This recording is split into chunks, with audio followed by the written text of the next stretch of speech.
welcome back to Resistance Chicks. It's been a while, it feels like. Sunday was a long time ago. Way too long. So much has happened between Sunday and today. Today is Friday the 13th. We don't believe in any of that kind of stuff, but it is March 13th. It's been 2 days since your birthday. Mm-hmm. We are going to sign off from this and do a birthday show. Just this very small, short one. We've got some letters and some packages and stuff we'll open up later, so you can look forward to that tonight. So I want to start with a Tucker opening monologue of my own that I've been thinking about for the past 5 minutes. Okay. No, I'm not playing Tucker. I am Tucker. Now let me pull up the chat and make sure everything's okie dokie and hunky dory with everybody. Okay. Here is the thing. I want to lay some ground rules with you guys as our family, our Resistance Chicks family, and make you aware of something. You are going to have some very strong opinions about this, and they are not going to match some of the other people in the chats' very strong opinions about this. And they may not match ours. It doesn't make you right or them wrong or you good or them bad or vice versa or anything like that. My ground rule is this, guys. We have to keep an open mind and think with common sense and love and compassion and kindness, okay? So whoever you are in the chat, I'm not going to instruct my moderators to start kicking you out if you start talking smack, but I want you guys you are allowed to disagree, you're allowed to have a difference of opinion, but please do not that you're not allowed, but please don't come at it with this like superiority mindset of I know everything, you don't know everything, how can you think that way, you're so stupid, because there are two camps that are completely polar opposites on this thing. And I'll tell you what they are. The one is it's no big deal, they're making a big deal about this and it's all crazy and yada yada yada. Sorry, go ahead. And the other is you're not taking this serious enough, this is a really big deal. There's nobody in the middle. We're in the middle. Yeah. Okay? We are in the middle. We're going to give you some of this, and we're going to give you some of that, and we're going to give you some sound-mindedness, and we're going to lay God all over this thing. All right? So that's my opening monologue. Be kind. Love one another. Nobody has facts in this case because all the facts are padded, and they are lying about them, and you just can't trust anything because the numbers fluctuate. As an example of that is the 3-day lag. Right? If it takes 3 days for a test to come back, then the numbers that you give on today are actually 3-day-old numbers. And they're turning people away, which could mean two things. Now, that being said, our brains are not designed to compute a solid. You want to compute an answer. You're okay if you don't know. What is causing the anxiety and the panic, and even for me and in our house, it's the total diametric.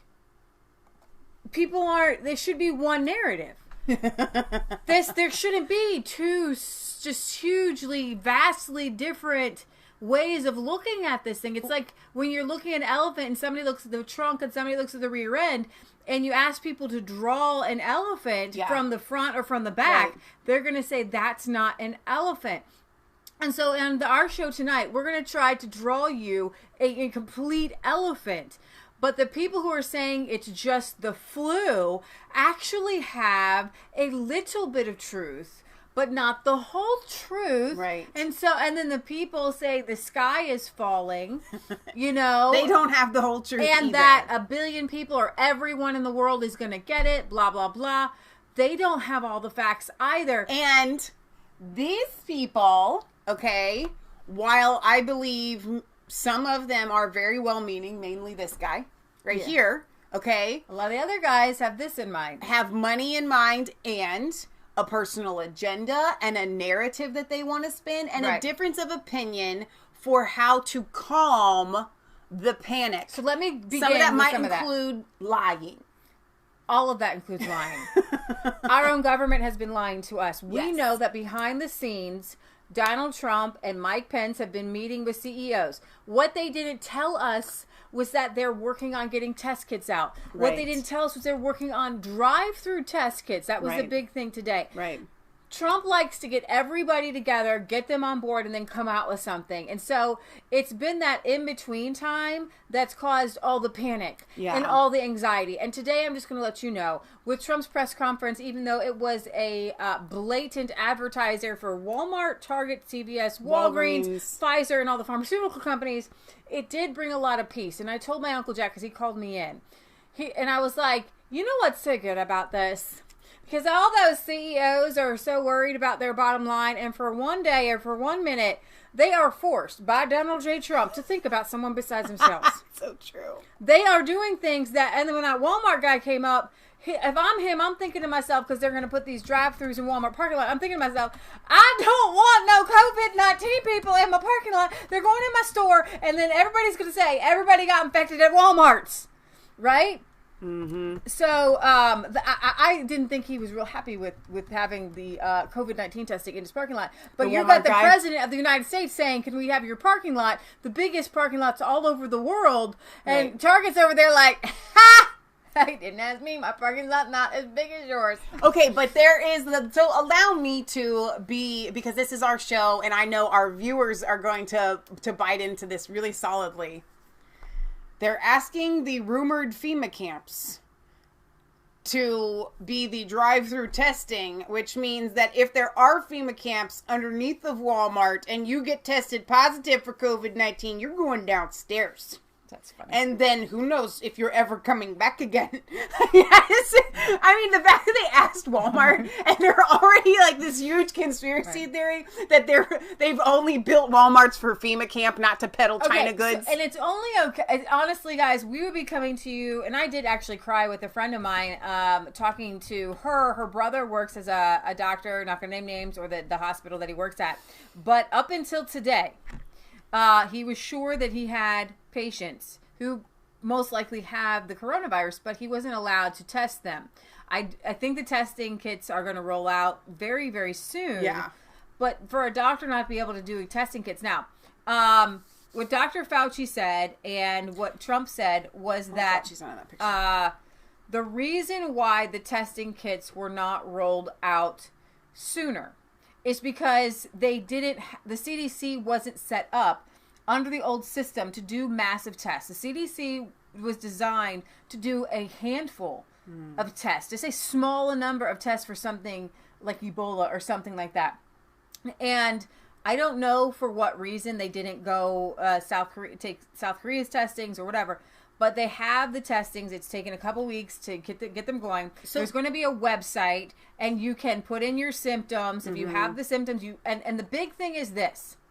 And Dr. Fauci said this, so I don't have to play for you every single clip. Yeah. The big news is that they're getting what I heard from them is that yes, we had old draconian system, and we have totally revamped it. We scrapped the old one, totally new, and they removed all the red tape. So as far as like in a hospital, they have laws for certain areas that you are allowed to treat patients. Trump came out and he was like, we have removed all the restrictions, all the red tape, whatever hospitals need to do, whatever they have to do. They have the right to do it. They have the ability to do it. To this press conference, what gave me peace is I look for these little pieces of silver linings. Yeah. I'm like Walmart, Target, blah.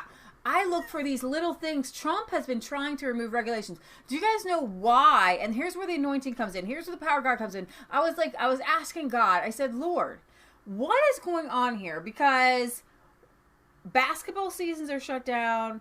There's no baseball happening. Kids are like, Ohio was one of the first states in the entire country to shut down all public schools for 3 weeks because we had 3 cases, and then opening day parades were shut, and then St. Patrick's Day parades were shut down, and everything is slowing down for a moment, and we're all going to breathe because we live in a society, and you guys watch our show, and we talk about this. What if there is a reprieve? Because it's never been to where the whole country just kind of slows down for a minute. And sometimes you have to get to a place where you slow down to where you can start to rethink your life. rethink your priorities. Yeah. And there was somebody, an American, I believe, in Wuhan, who a friend of ours shared her testimony. She said, I thought that we would be fighting with my family, but we got closer together. We started talking to one another. I didn't even know there were birds in Wuhan, and now it surprises me when I hear their chirping and their wings rustling and flapping. Because there's no cars. And I got together with my friends, and I got really good at making things. I feel like a homesteader because I'm making up recipes with food. She goes, I'm not eating out as much as my husband's lost weight because somebody lent us a rowing machine for exercise. It's fantastic, and people are coming together now. We haven't been locked in. We're not anything, and I don't think that we will. It depends. But what Trump did was he bought us literal time. And in China, they actually, this actually kind of broke out, like whether it was God or whatever, because he cares about the Chinese people during the Chinese New Year, where people stopped working, the whole country stops working for Chinese New Year for 2 weeks. You can't even imagine that here in America. But they do. All the manufacturers shut down, not the restaurants and stuff like that, they keep open. But what we have here is an opportunity, guys, to rethink our stuff coming from China, and we're giving a reprieve because as much as some people are getting sick, some people are getting really sick, and on the one hand, you have people saying it's just the flu. It's not the flu. We're going to cover, and I just go cover this right now. Explain it to you guys. What makes this different than the flu, and why is it like the flu? Some people say you can carry it and not know you're carrying it and not show symptoms. And so then everybody says it's like the flu for everyone. Well, let me explain something real quick to what happened in Wuhan, China. Our best guess, and we're guessing, is that this virus was around in Wuhan because of the biological lab and people were spreading it. Why do I guess that? And I have the show, and I'm going to put this on there. I think almost everyone in Wuhan had this because almost everyone coming from Wuhan gave it to somebody and they gave it to people who had, they might not know, the Wuhan people might not know they were carrying it. Okay. Cause some people were latent carriers. So when they got up to, 100,000 people finally in China who had this virus, it's probably not the death rate that we were seeing. It was just the intenseness of the virus, how quickly it came onto the body, and 20% of those who got tested needed life-saving medical attention, and then a large portion, Dr. Fauci said, like 15% of those died. Okay, so then you break down those numbers. You can't look at a death rate. What you need to do is look at stop with the death rate numbers. Exactly.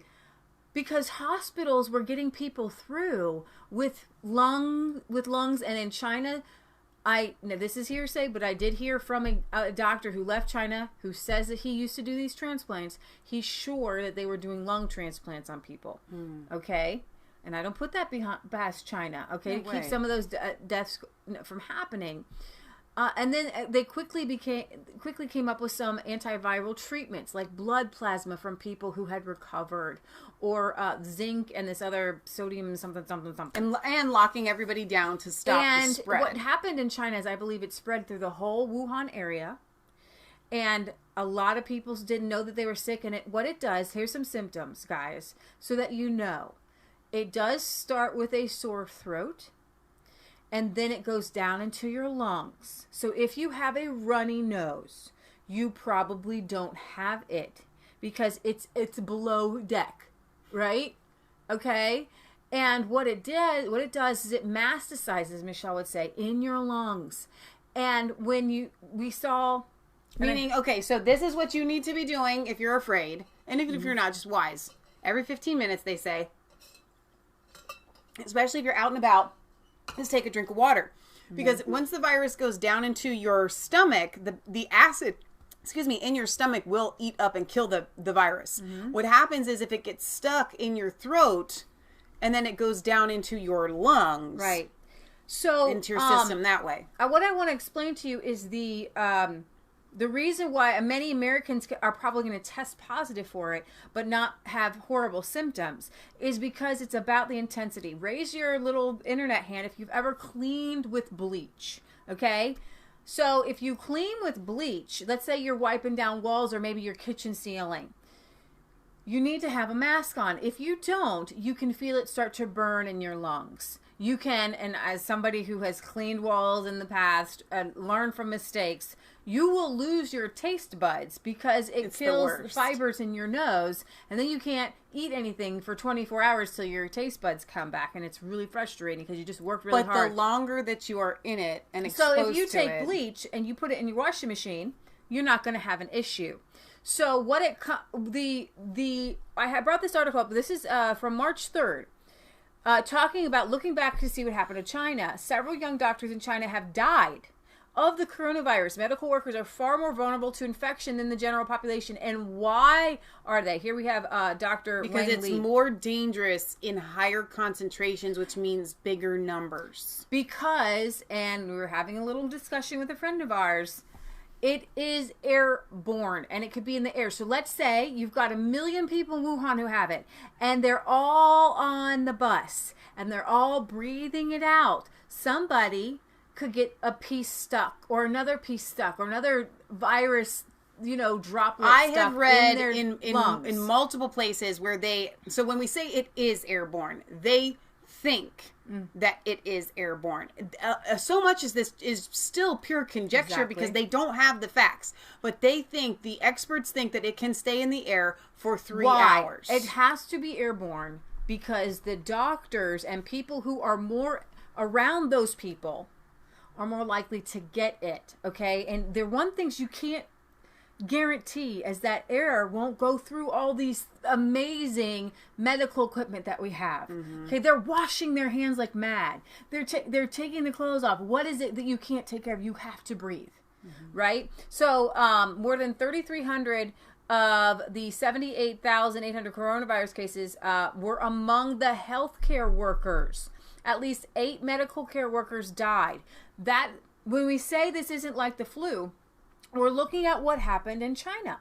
Okay, so if this thing gets out and it's huge and it begins to metastasize in the population and begins to spread, it is far more lethal and far more dangerous than in the small cases. And then in small cases than the flu. Then the flu, people can get, you're going to be in a whole room full of people who have the flu and you're going to be fine. Okay? Older people have the highest risk. So, there's a 29-year-old doctor, Peng Yinghao, planned to marry his fiancée February 1st, but as the coronavirus outbreak grew, Peng postponed his wedding to help treat patients in Wuhan. He died of the disease February 21st. Peng was one of at least 8 healthcare workers who have died of the virus. Another young doctor, Li Wenlang, died February 7th. He was the Christian one. Leaving behind a son and a pregnant wife, Li, who was 34, had been censored after sounding the alarm about the coronavirus to Federal Medical School alumni. He was saying, this is not the flu. This isn't a virus. I can't treat this very well. Another doctor worked with Li died from the virus as well. Mei Zhongming, 57, an ophthalmologist, caught the virus while he was working at the Wuhan Central Hospital. Now, it has gone up and has peaked and has gone down, but China went through drastic measures. If there was no such thing as bleach, I would say the amount of population in the world that would be dead from this would be exceed or equal the Spanish flu. We have measures put in place in the social distancing, not bringing people in from China. The fact that during the Spanish flu, 1918, you had to letters had to be sent to people.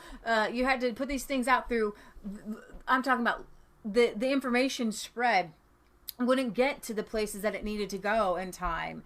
You're looking at a virus that could have exceeded the Spanish flu, right, by who knows how much, but you can get on the internet and say, hey, don't go here, don't go to Italy, it's here. Whereas in 1918, you did not have the ability to get the information out that quickly. So a lot of lives have been saved there. And I think that's something that, and I don't care because I'd rather have the lives saved than an opinion of Trump or anybody or all these experts.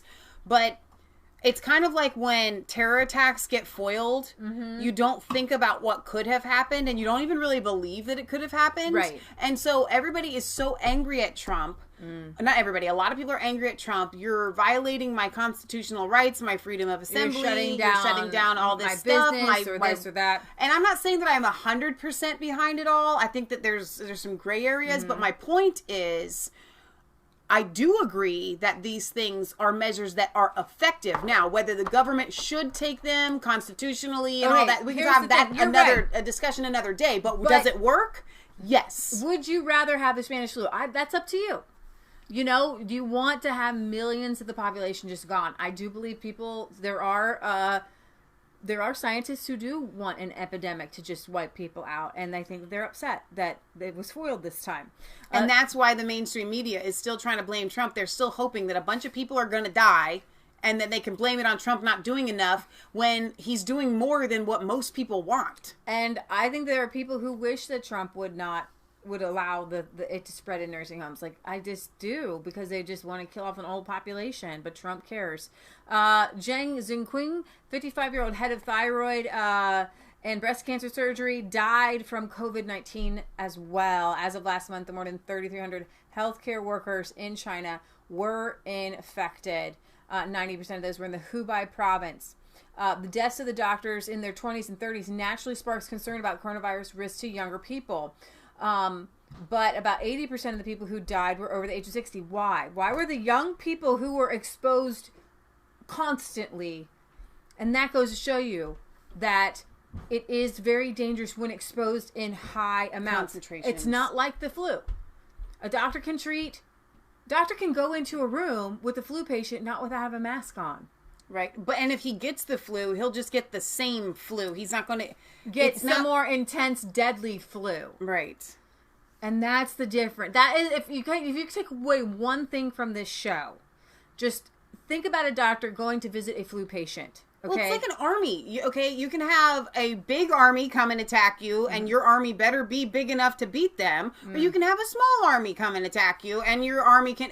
That's really what it is. Your white blood cells are your army, and how many of the other side are coming to attack you, and that depends, and that is what will really decide what happens. So, they were overworked, you know, it was a really rough time. And Iran is having a tough time right now, and so is Italy. I just read that Italy's textile and leather manufacturing sold their companies that were located in Italy to Northern Italy, Chinese businessmen who then flew in 100,000 Chinese from Wuhan.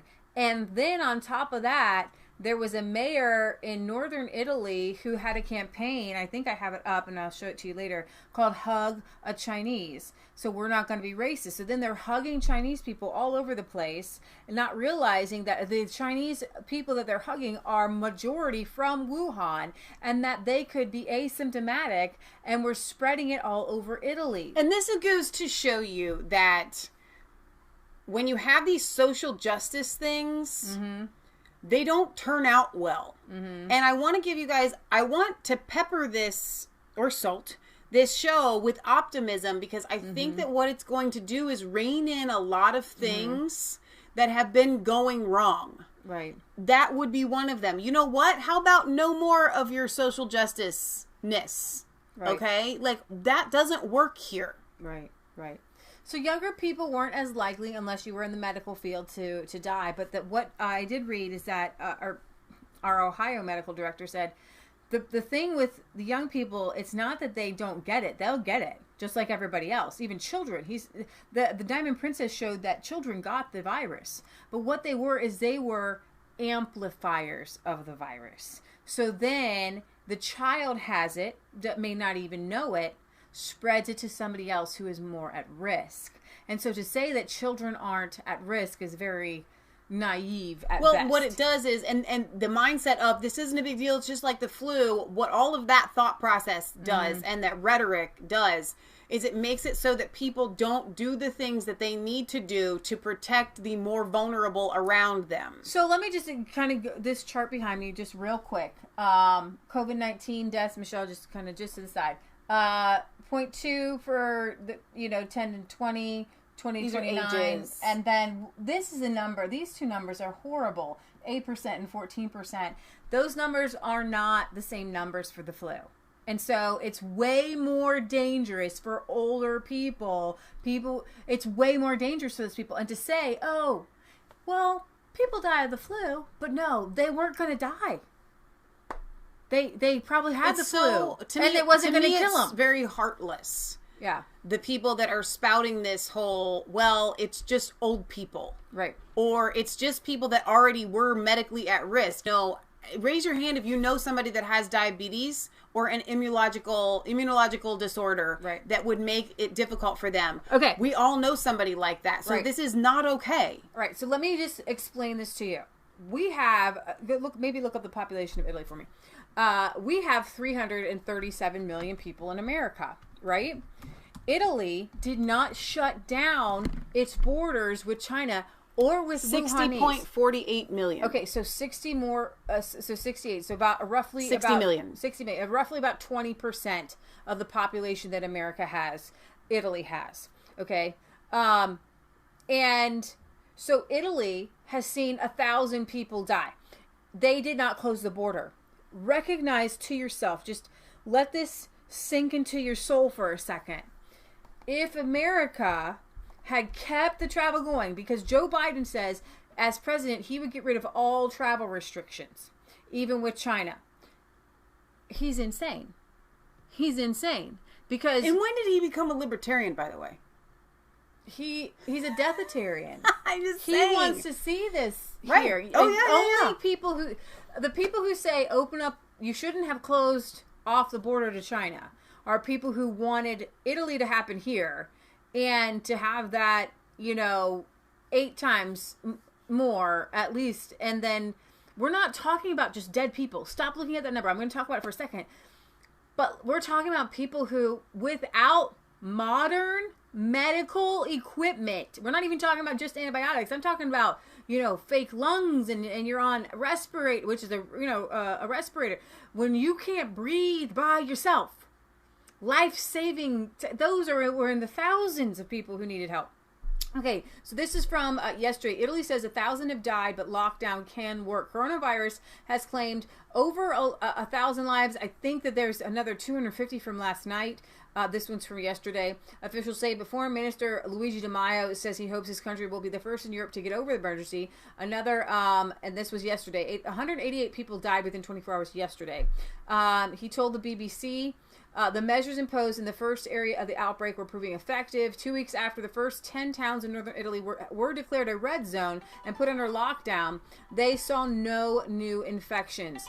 This then served as a model to tighten measures across the country. Italy has seen over 1,100 deaths, and then 15,000 infections. We're looking at a 15% death rate in Italy.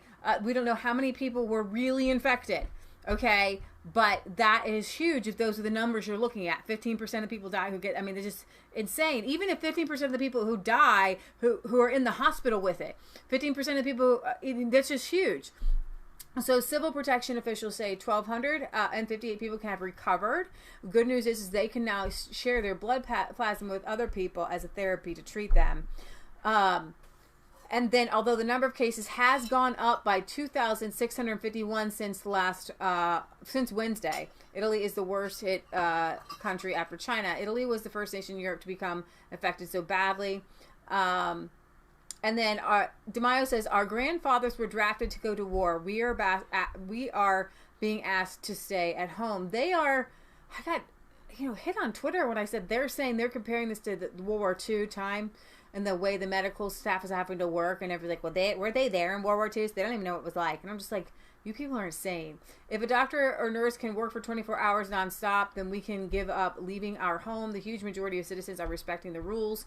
The Italian authorities say it could take 2 weeks for the impact of the restrictions to be seen. on the coronavirus outbreak nationwide. So I want to insert something here. I know you're talking about Italy, but just while I'm thinking about it. So on my way home, I had to take some dogs home, and I did stop by the post office to get the packages that some of you had sent. And I'm passing like a local church, and their big sign says it has their services that they normally do, and it says canceled. One thing that we haven't mentioned is that here in Ohio, and I'm guessing it's almost like the whole United States, pretty much everybody's schools are closed for a month. Okay, roughly. That's about what I'm hearing. Okay. Until the first week. One week of So Mayo April. is telling me, and Terry and Eric were telling me, and getting from kind of all over the country and everybody's closing. Okay. For roughly 3 to 4 weeks. Mm-hmm. Right. So things are shutting down. Right. And a lot of people I'm seeing on my social media are angry that is a needless panic to shut things down this early. And one of them, she's supposed to be a lawyer. I know her from years back. She is a lawyer, excuse me. And she's just very upset about all this panic and the fact that they're shutting things down. And I'm going, we need to buy some time. You're talking about shutting things down once it's bad? Like, let's wait and see if it gets bad and then shut things down? What is so wrong with shutting down society now to buy us some time so we don't turn into Italy? How many lives can be saved? Like this person just said, listen, I can give up going and traveling. I can give up doing these things just for a little bit. It's not like this thing is implemented and it's going to just be forever like this. Because I'm hearing a lot of people saying, well, what, are they just going to keep it closed forever if they're just doing it over like 45 deaths? Is everything going to shut down? No, that's you not thinking critically. You have to understand that if we do these preemptive measures now, we can buy some time. Let's buy some time until the tests are out there so that people can get tests. Let's buy some time to get the hospitals a chance to get ready. And guess what? If by some chance, praise God if this is true, and nothing happens, like it just is kind of like a little blip and it was no big deal. You stocked up on some extra toilet paper, you postponed your vacation, maybe your wedding got canceled and postponed for another day, you'll have a story to tell forever. Mm-hmm. Okay, none of these things that are happening are life and death. But if by some chance this is very real, we could save lives, and that is life and death. And then another person, a lot of people are posting, well, swine flu came in and Obama didn't do this and 12,000 people died. Well, what if the 12,000 people hadn't died? One of my best friends, her baby sister died then, and it has affected her for the rest of her life. What if you can learn from those things and say, hey guys, nationwide, that baby's not a number. Here's the thing. Let's just take a step back for a second. Can we do this for every season, every time something comes up? Maybe we should. Maybe we should be ready for it. Well, what Trump has said, what I loved about what he said, and we're just talking and we haven't even played his thing. Ready. What I love is he's like, listen, we're making some changes so that if this happens again, we're not going to be caught off guard. The changes that he's talking about, he's being very guarded, but I think that he's talking about bringing manufacturing back to the United States. Sure. We produce all this stuff. We are ready. Because China has already hinted at a threat. The other day, I think like 3 or 4 days ago, Tucker aired this, that China issued a threat pretty much saying, like, listen, we'll hold back all of the antibiotics and we make 90% of if you don't do XYZ or you do whatever. Apologize. Okay? If you don't apologize. Well, guess what? Trump is not going to be okay. I am not okay with China threatening us. Okay, so let me go on and say what is happening. We don't want Italy to happen here. Okay, because they're already at 15% death rate. Right. They don't have enough oxygen to units to give to people. They're having to triage, and some people aren't getting care. They have people lined up in rooms. Makeshift. They're actually commandeering cruise ships. Right. Commandeering buildings. Do you want to commandeer a building to makeshift a hospital? Because that's what they did in China, and that's what they're having to do in Italy. And so let's just not have that happen here. We are one of the most busiest, travel destinations in the world for people all over the world. What happened in Australia is they repatriated some Chinese students, went back to Australia, and that's how Tom Hanks got coronavirus, because they were like, okay, well, if you're a student here, you can come back. And they spread it just by being, right? So Italy is kind of suffering, really suffering. Countries across the world have grounded flights to Italy, and now there's no travel. I think you can, starting, is it tonight? In the next 12 hours, we're stopping travel from Europe, because what they found was a lot of these initial cases are happening with somebody coming over from Europe.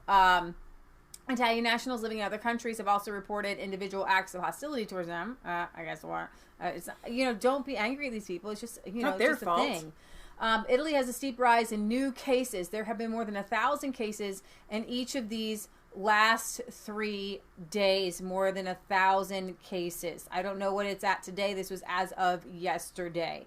1,000 new cases. Italy is now facing its biggest crisis since World War II. So there was a guy you had shared on Facebook that he was trapped in his house with his dead sister because she died of coronavirus, and he called the funeral home and they wouldn't come and get her. This guy right here, it's obviously, just give you an idea of who he is, so you can see him.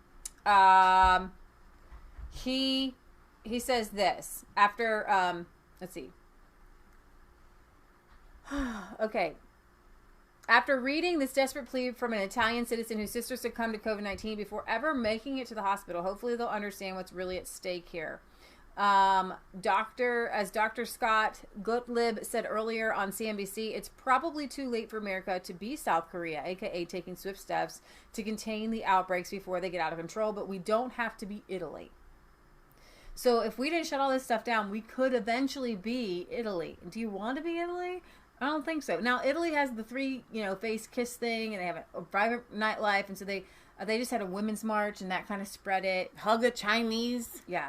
So when his sister died after contracting the novel coronavirus, Lucia Franzese thought that things couldn't get much worse. Then for 36 hours, the Italian actor and mixed martial arts trainer was trapped at home with Teresa Franzese's decaying body, unable to find a funeral home that would bury her. I have my sister in bed, dead. I don't know what to do, he said in a Facebook video over the weekend, pleading for help. I cannot give her the honor she deserves because the institutions have abandoned me. I contacted everyone, but no one was able to give me an answer. He says nobody cares about them. His video was also shared on YouTube, and thousands of Italians tried to get him help. Al Jazeera reported that Teresa Franzense, 47, did have epilepsy but was healthy up until last week when she began showing symptoms of coronavirus. She died Saturday evening in her home in Naples, the country's 3rd largest city and the largest in the Italian South. Teresa was tested for the virus only after her death. During a press conference last night, Prime Minister Conte warned that Italian people that although the government's strict new measures to combat the virus might seem harsh at times, they are absolutely necessary to slow the spread of the virus.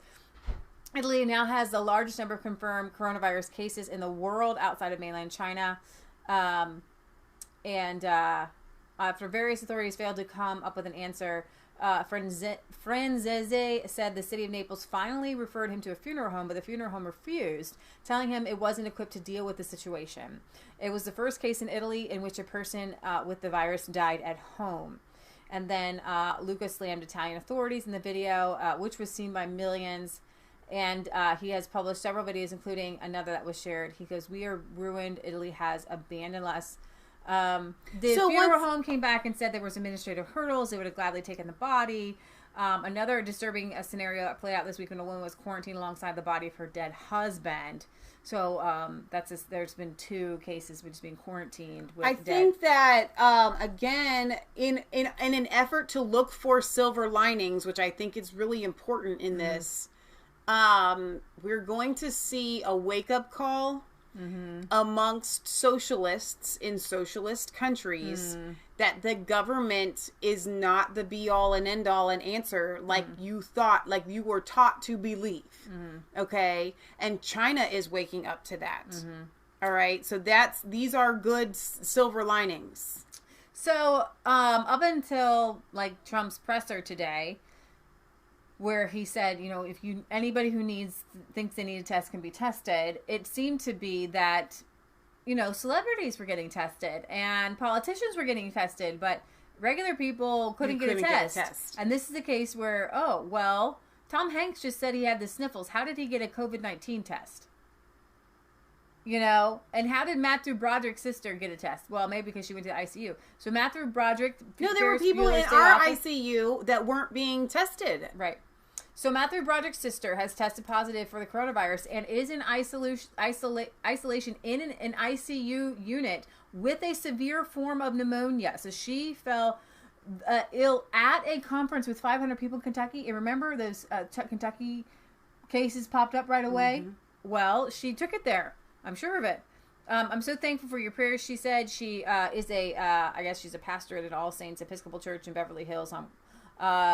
She said, everyone's been so good to me. She said she thinks she's through the worst of it. Okay, so case in point, she's from California. Mm-hmm. She was asked to come and speak at a church in Kentucky. Yeah. And she chose to go.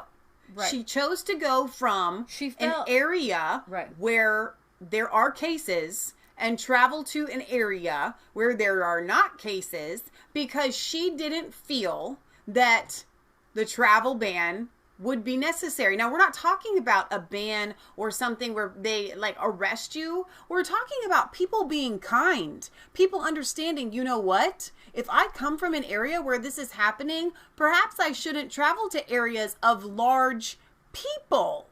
Well, she says she fell ill while she was there, and I just find it... She shouldn't have even gone to start with. She's coming from California. I find it quite ironic that people say they fell ill while somewhere, and they wouldn't feel sick beforehand. It's just kind of interesting. Mm-hmm. And she needed life-saving medical treatment. Another famous person is the mayor of Miami has tested positive for it after meeting with Bolsonaro's staff, who one of his staff members has tested positive for COVID-19. So Miami Mayor Francis Suarez has tested positive for COVID-19, the disease caused by the novel coronavirus, 4 days after the mayor attended a Miami event with a Brazilian government official who later tested positive for the virus. The announcement rippled through the top levels of Miami's municipal government, forcing city commissioners and top administrators to self-quarantine and sparking increased concerns over the spread of virus in Miami. Suarez, 42, was one of several politicians, including Miami-Dade Mayor Carlos Jimenez, Senator Rick Scott, and President Trump. So President Trump interacted with this guy. He should be tested because you just don't know. And Trump's with all those people, and he's shaking hands. And he had one guy do a elbow bump. Good for him. Well, yeah. Who wants to be responsible for getting the president sick? Right. Somebody had asked, I think, on Periscope. Here, let me get back to that. Why isn't your president getting tested after being exposed to someone who has COVID-19? Mm-hmm. He addressed that at the press conference, and he's like, listen, I am surrounded by doctors, and I don't have any symptoms. Mm-hmm. And I think that what he's trying to do is show an example, because they do not want people that do not show symptoms to be flooding all these testing sites, especially since there are very limited number of tests. Exactly. So, let me see. I'm going to close that. We know that Justin Trudeau's wife has it. They were both quarantined and tested, and for some reason she got it, but he didn't. Right. Yeah. I have, let's see. So I want to kind of go over worst case scenario and why we're doing what we're doing here in America. Because Iran, guys, there is a mosque in and it was started in this place in Iran called and so that's kind of was ground zero, where you had some Chinese people come to the mosque, and then the people in the mosque, it just kind of spread from there. There's horrible sanctions. I'm not a big fan of sanctions on Iran. They're not able to treat patients, and we were sent a video of, I don't know if I want to play it or not, but there's a video going viral where bodies are just laid everywhere in this building. And burial pits the thing is, with our kind of Cold War with Iran, we don't have a lot of great communication going on with them. So we do have some some surveillance you can see from space, that there are burial pits from Iran's coronavirus outbreak that have grown so large you can see them from space. The novel coronavirus pandemic has hit Iran especially hard. Burial pits are being expanded so rapidly that they're visible from space. So when we say, why are we acting like this? It's not so bad here.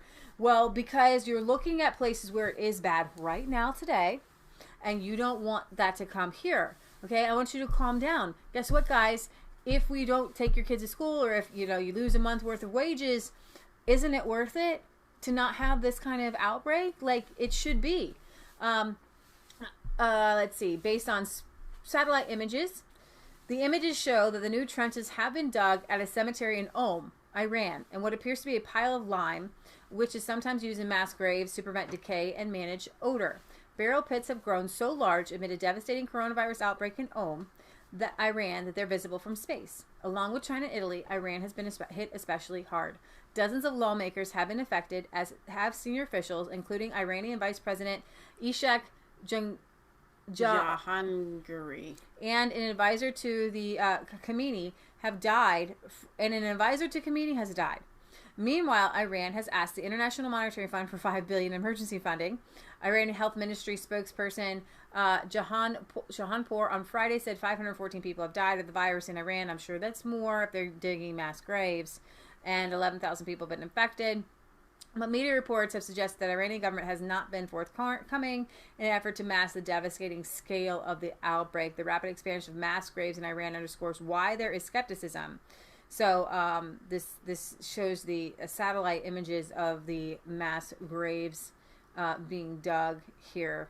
I can't even make out in the picture where it would be. I think it's like the limestone things here. Oh, okay.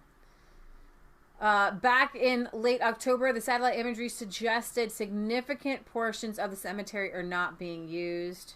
Okay, yeah, I see. But it was clear more of the cemetery was being used by early March, just weeks after the first coronavirus case was declared in Iran on February 19th. Iranian authorities dug 2 new trenches, both 100 yards, that were visible from space. The images suggest that graves are being hurriedly dug, which underscores the scale of the outbreak in Iran and the difficulties officials are having in quelling it. The newly dug lines can be seen in the middle plot of graves on the right of the image. So I want to address this while Ellen put this in the chat. She says, if you show symptoms, quarantine yourself. If you have shortness of breath, go to the hospital, but call first. All right, so one of the things that I had read, and again, take this with a grain of salt, but Leah had read it as well, and I'm sure many of you have too. So if you, by the time that you actually feel the symptoms, it's kind of not really too late that you'll die, but like you've got it. You got it, right? So what they say is every morning when you wake up, make sure you're in like fresh air somewhere. It doesn't have to be outside, just not like with somebody that's smoking or something. Okay. Now you want to breathe in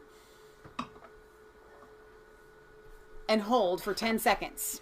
If you can complete that without having to cough, all right, then you don't have what's called fibrosis in your lungs, which means that you probably don't have coronavirus. Okay. So it's a way to self-test. Now, some of you may already have underlying health issues. Okay. I'm hoping you already know that you can't hold your breath for 10 seconds.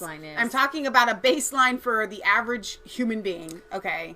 So you can use that as a calm yourself. Revolutionary Guards to enforce coronavirus controls in Iran. And I don't want to scare you to think that you're getting it. What my show is about today is to explain to you why the extreme measures, because it's bad other places, but it's not going to get that bad here. Because of what we're doing. This show is to give you hope and to give you peace, but stop being, so for me to talk to the people who are angry that, like, there's a rodeo and a animal show in Texas. Yeah. And a lot of people put a lot of money into raising those animals, and they were hoping to, the kids are just devastated because they can't show their animals and things like that. And you had a lot of people saying this is overreaction, blah, blah, blah. I get it. So my show is for that, to show you what is happening other places, and just to wake up today and say it's not happening here, but it could, and it should have the sacrifices that we have to make to ensure that what's happening in Iran and Italy and in China. So you wake up today and you're like, oh my gosh, my hospitals aren't overwhelmed. We're not digging mass graves. Hallelujah. Instead of saying,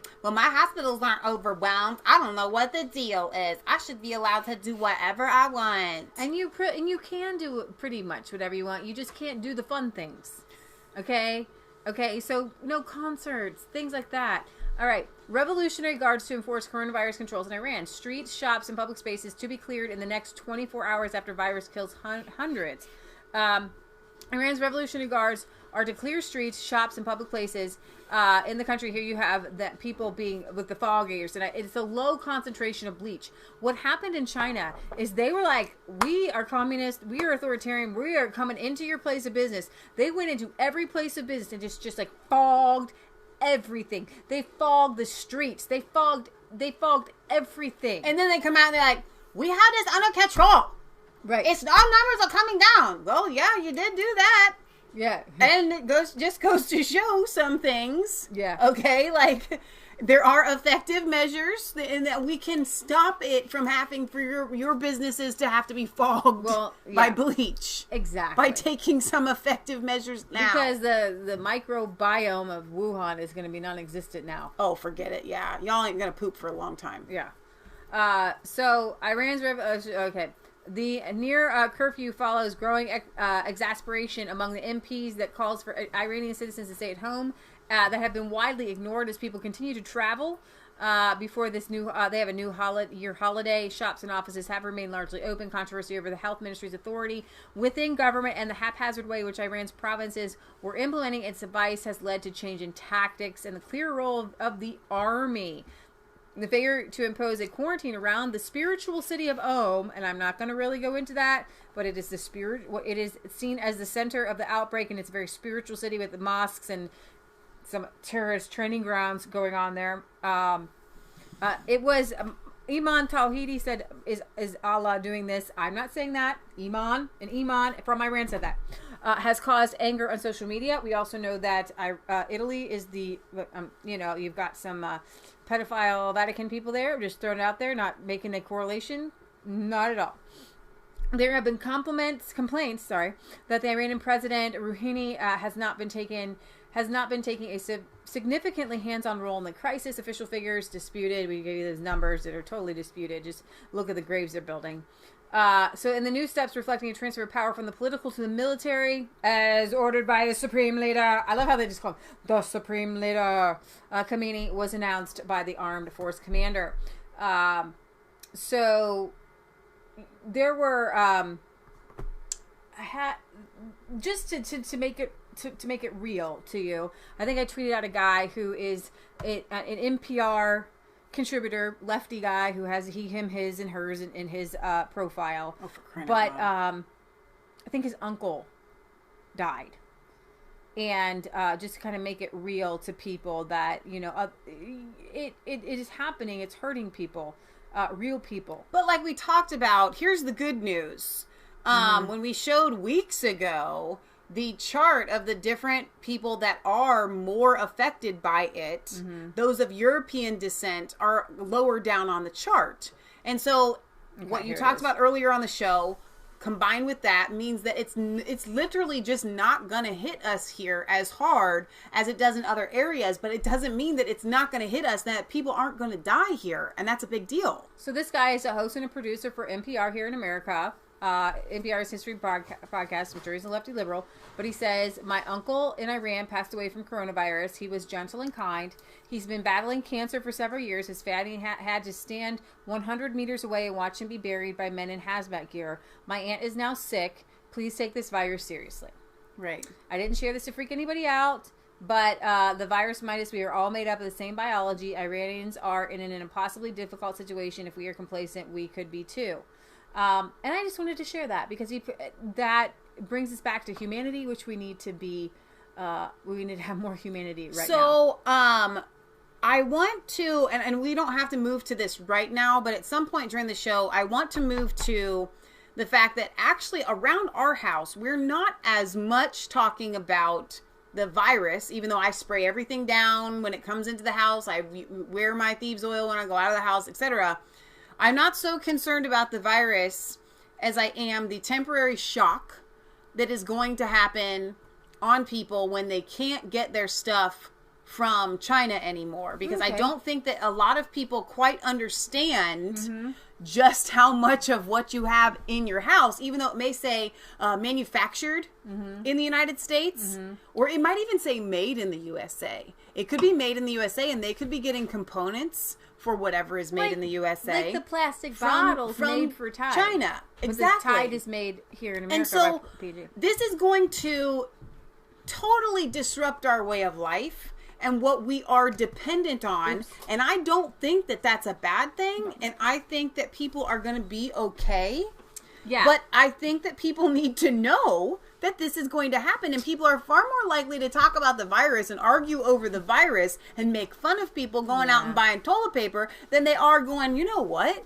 What's going to happen when I can't, 6 months down the line, okay? When, or maybe even 3, however long the timeline is, when all the back stores of this stuff aren't there anymore. So Tucker had on a supply chain guy on, Daniel Stanton, author of Supply Chain Management for Dummies, who broke down the basics about supply chains and how they can be disrupted by events like the coronavirus before explaining the demand shocks or what many Americans are currently experiencing with shortages of items like toilet paper, masks, and hand sanitizer. We have infinite amount of trees.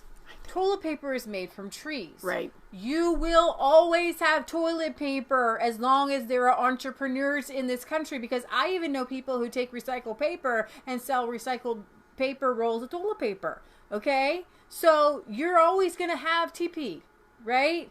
Maybe we shouldn't be using TPs to wipe bottoms, but it's a renewable source. If you plant them ethically and grow them ethically, that's fine with me. But you can always use wet rags and things like that. But Tucker, we have a friend of ours who's like, what do you think us poor people did when they couldn't afford no TP before we got our paycheck? We just use wet rag. I'm just like, okay.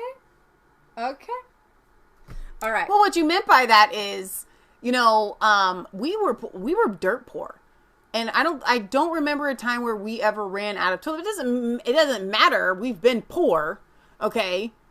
But there are lots of people hang on, let me rephrase that. There are some people who just don't use toilet paper and they use old-fashioned hygiene, of cleansing themselves. Mm-hmm. It doesn't make it a poor people thing. It makes it an old-fashioned thing.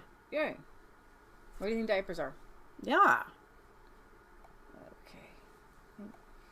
We're... Tucker. Paper and other paper goods at their local supermarkets. The question is this a fluke? Is it the kind of thing that happens right before a hurricane, or is it something we need to live with? Could it get worse? Should you be preparing for shortages? Daniel Stanton is the author of Supply Chain Management for Dummies. He seemed the perfect guest for this tonight. We're happy to have him on tonight. Mr. Stanton, thanks so much for coming on. So, Tucker, thank you so much for having me. Point blank? Well, this is a question I think people are wrestling with. I get texts about it all the time. Are we heading into a period where certain basic goods will be in short supply? Right. So, Tucker, I think the place to start with that is just, to explain, what is a supply chain, right? And a supply chain is really, it's a network of companies working together to give us the things that we want to buy every day. And most of the time, these supply chains are pretty adaptable and they can change. But when there are sudden shocks, it can really disrupt them. And those shocks can come on either side. They can be supply shocks or they can be demand shocks. Really what we're seeing right now are demand shocks, right? People buying a lot more of some things than what they would normally consume and buying less of some other things. And what that does is it creates what we call a bullwhip effect that gets amplified upstream in the supply chain and just causes all kinds of chaos. So what is in short supply now? What are the things? Thermometers, toilet paper. Those are the two masks. Those are the goods I'm aware of. Are there other things we should be worried about? So, I put it in a couple of different categories, right? So, like, I stopped at the grocery store this afternoon, and they're out of, water and toilet paper, and they've got quotas on it. The truth is, when you think about some of those things, that's really a very temporary problem. People are panic buying, and the toilet paper. I've asked several people, why on earth are you buying toilet paper? Well, because everybody else was. And so I was afraid if I didn't buy some, I wouldn't be able to get any. we're not using any more toilet paper than we normally would. So that's going to be a short-term surge. They're going to be out of stock. Pretty soon the stores are going to be replenished. And then you're going to have a bunch of toilet paper gathering dust on the shelves because people have a month's worth of supply at home. There are other things, though, that we're actually using more of. I think disinfecting wipes and hand sanitizer, the hospital masks. We need more of those than what we would normally consume. And for those things, we need to be increasing capacity, maybe creating some new supply chains. And in a lot of cases, you know, we are dependent on foreign manufacturing and long-distance transportation to get those supplied. The other category of demand disruption is places where we've got a complete drop in demand. You mentioned all the cancellations of the sports teams. I heard that Broadway is shutting down. Well, you think about all the products and services that people would normally be buying as a part of traveling or going to those events, and now all of a sudden that demand has disappeared. So now we're going to have an excess of a lot of those things. All of that creates disruption and creates this bullwhip effect in supply chains. So let me ask you one final question. Do you think, I mean, of course, the core fear embedded in all of us is a collective fear of not having enough to eat. It seems very unlikely this country would ever face food shortages. It's hardly our problem now. Should people worry about that? I'm absolutely not worried about food shortages. You know, when you look at the risks of supply chains, it's, you know, how long is the supply chain? How complex is the supply chain? The truth is, you know, we produce a lot of our own food. Stuff that's coming from internationally, if we start having issues with, interfering with transportation and moving things across borders, you know, if that's food, then that could be an interruption. But truthfully, a lot of times we can just substitute. You may not be able to get, you know, the type you want, the variety you want, but we're not going to be starving. We're just, you know, going to have maybe fewer choices. That's fine. I can't get my special coffee. So just I quickly, have to 2 months from get a now, different kind of coffee. Is there anything, because of the disruption in manufacturing from China, for example, that we're going to be in short supply of? Absolutely. So that's the part that I'm really scared about, right? So we talked about kind of these short-term demand disruptions, but we've got supply disruptions too. Factories in China that haven't been making things or haven't been able to ship things, and those go into all kinds of things that we buy, electronics and automobiles and basically any kind of engineered manufactured product. So go ahead. No, that's my question. And So I anticipate, you know, that there's going to be, you know, some point probably starting in the next couple of weeks. And that was the Institute of Supply Management just released a study where they said 75% of companies right now are experiencing some kind of supply disruption. We'll start to see that starting in a couple of weeks where companies can't make the things that we want to buy.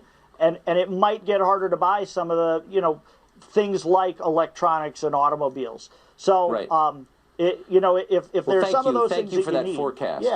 Yeah, no, absolutely. And so that was kind of a nice way to put it. Yeah, that guy has one of those voices. But that is what we're talking about. We're talking about, and I posted that on Facebook. I've been posting for my family and friends. Look at whatever you have, and if it says made in China, like this little lip glossy here says made in China, there's going to be a shortage of that. And if it's temporary, like even if the factories opened up tomorrow, we've got a 2.5 month window backlag where they have been shut down. Right. And even if they went into like major production, it would take a while. And they're not going to start up right now. They're not going to start up today. Yeah. So I have a message out to a Chinese friend of mine, and who gave me the down low in the beginning of February, and I'm waiting to hear back from him. So I asked him point blank, because we don't know, are they manufacturing again? So we'll see where that goes. I just want to give you guys an update. This happened just yesterday, where coronavirus in Ohio, schools are closed for 3 weeks. Gatherings of 100 or plus are banned. Ohio schools will close for at least 3 weeks. Now, they have a list here of who is not going to be. Now, what's interesting is they're closing. They're not even going to school from home. Right, they're just closing because we didn't have a harsh winter. They haven't had spring break yet. They haven't had spring break, so it's like what it is. It's like it's an extra 2 weeks of spring break, and we didn't have any winter closings for snow. Mm-hmm. So they're just thinking, it's no big deal. Be cautious. But airports are not airports, buses, libraries, shopping malls, grocery stores, athletic events without spectators beyond relatives and media. Religious services, weddings, and funerals. So you can still get married. You can still have a funeral, people over 100 or more. But they're asking all other things, other gatherings of 100 or more. The police could come and break that up. People are canceling break weddings. up this wedding. People are canceling. Could you imagine? People are, well, I guess you are allowed to have weddings. I read that one as does not apply to these people. You can have a funeral. You can have weddings. Oh, really? Yesterday it was that they couldn't have funerals and weddings. Well, no, you can. Okay, this is the exempt. All right, good. But the director in Ohio said that she thinks that there's 100,000 cases in Ohio. I disagree with her, only because we would be seeing more. If it was 100,000 cases, then there would be spreading, and it would be spreading astronomically. And I want to explain what this is. There's this big bump, and this is what Dr. Fauci keeps talking about. Without the protective measures, we're going to see, this would be like Italy, Iran, okay? Right, exactly. Now, here's this line right here says healthcare system capacity, what the healthcare system can handle. Right. If we do all of these measures that we're doing, then there's going to be more of a little hill with the protective measures that stays underneath of the healthcare system capacity, okay? Because in Italy, they were triaging cases, which means if you were going to die, you don't get to enter into the healthcare system. We're too far gone. Right. We don't want that. It makes it so that we exceeds healthcare system capacity. Right. So here in our own Dayton, Ohio University, this kind of just goes to show you the snowflakeness. University of Dayton students they rioted and went after police after being told to leave campus over coronavirus fears. A lot of campuses are saying, "I want you to pack up and go." And there's videos out of people leaving Harvard and things like that. At least 1,000 students at the University of Dayton broke out in a riot after being told to leave campus over the Wuhan coronavirus outbreak. The crowd became so violent the police wore riot gear when responding to the chaos. Local police officers were forced to equip riot gear when responding to the student protests. This is kind of the mindset, I believe, that Obama leftover mindset of riot first, ask forgiveness later. Kids who just don't have anything else to do. You would riot when your government isn't doing enough to protect you. But guys, being told to leave a university campus is not something to just state go the obvious here, okay? Little children who probably want Bernie Sanders as your president. Let me tell you something. What you experience with those police officers and batons is what you get when you get socialism. It's what happens in Venezuela. Right. You will be rioting because the government is telling you what you can and cannot do. So if you're wanting freedoms and liberty to be able to do what you please, perhaps you ought to study the Constitution and take a good hard look at libertarianism. Right. Okay? And what it means to support people that want freedoms in our nation instead of more government. What you just experienced is a little taste of what socialism can and will look like. So here we have, back to Iran real quick, members of the medical team are spraying disinfectant to sanitize an outdoor place in Imam Reza's holy shrine.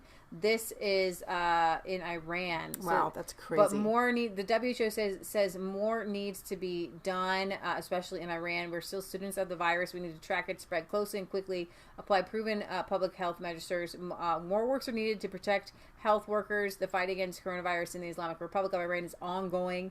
I love how they have to say that. So it says that over 30 labs across Iran have the capacity to run tests, and at least 20 more will be added.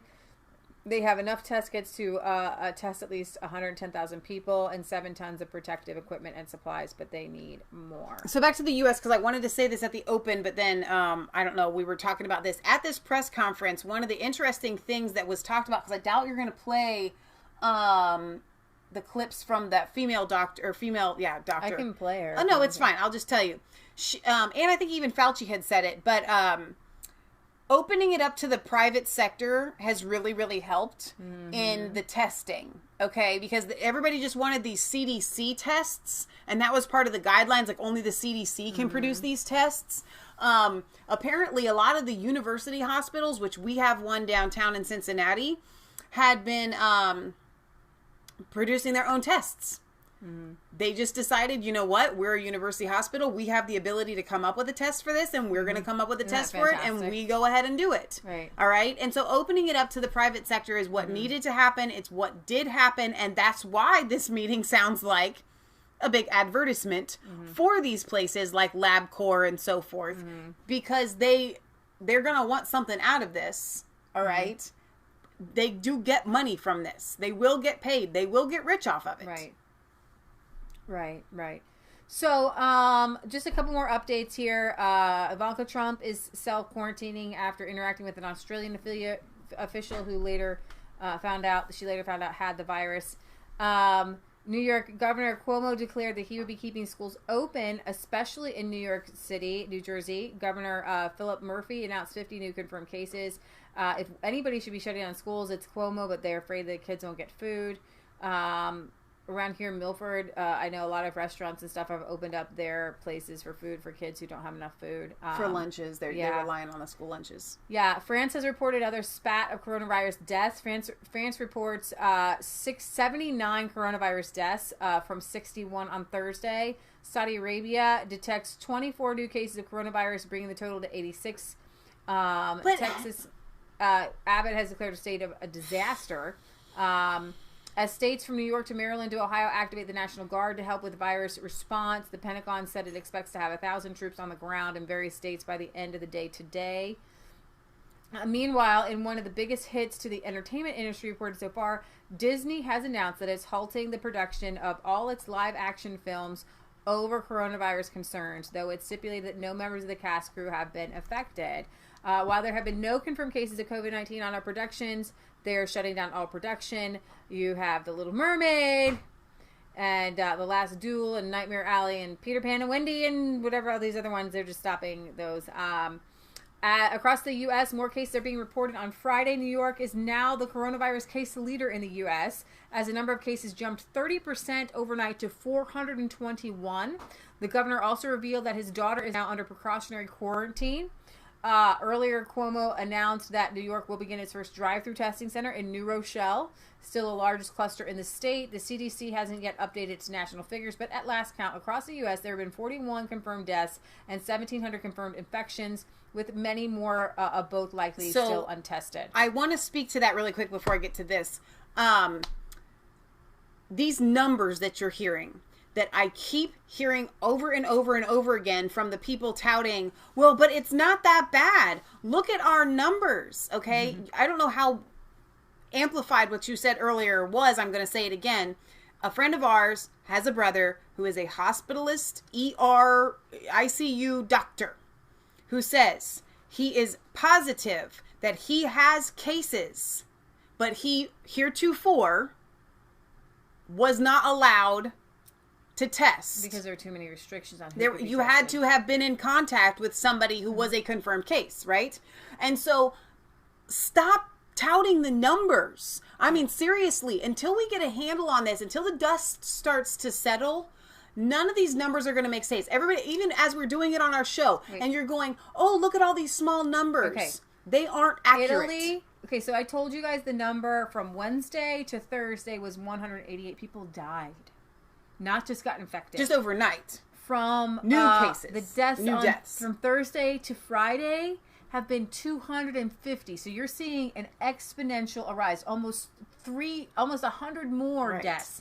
And new virus total. So you have infections soared 2,500 to 17. Now remember, that's like a couple days. You're lagging behind in the tested versus deaths. We just don't have enough tested in the States. And so you can't take these numbers accurately because people haven't been tested. With the numbers of the tests, you have to go backwards on the days of the tests to meet the day of the deaths. So if the tests take 72 hours, you have to go backwards 3 days to equal exactly how many deaths there should be. Yeah. Right. Okay, so back to Disney really quick. So somebody had shared this. Disney. They own ESPN, Disneyland, Disney World, cruise ships, etc. Human trafficking occurs at sporting events, theme parks, and cruise ship. They just got their stuff shut down, okay? Mm-hmm. They are not going to... These sex traffickers, these pedophiles, everything that they do involved with Disney just got shut down. And I think I did my numbers wrong. You have to go forward 3 days to do the number. So it's actually more. It's like it's actually a better number if you want to consider it that way. Sorry, my math was.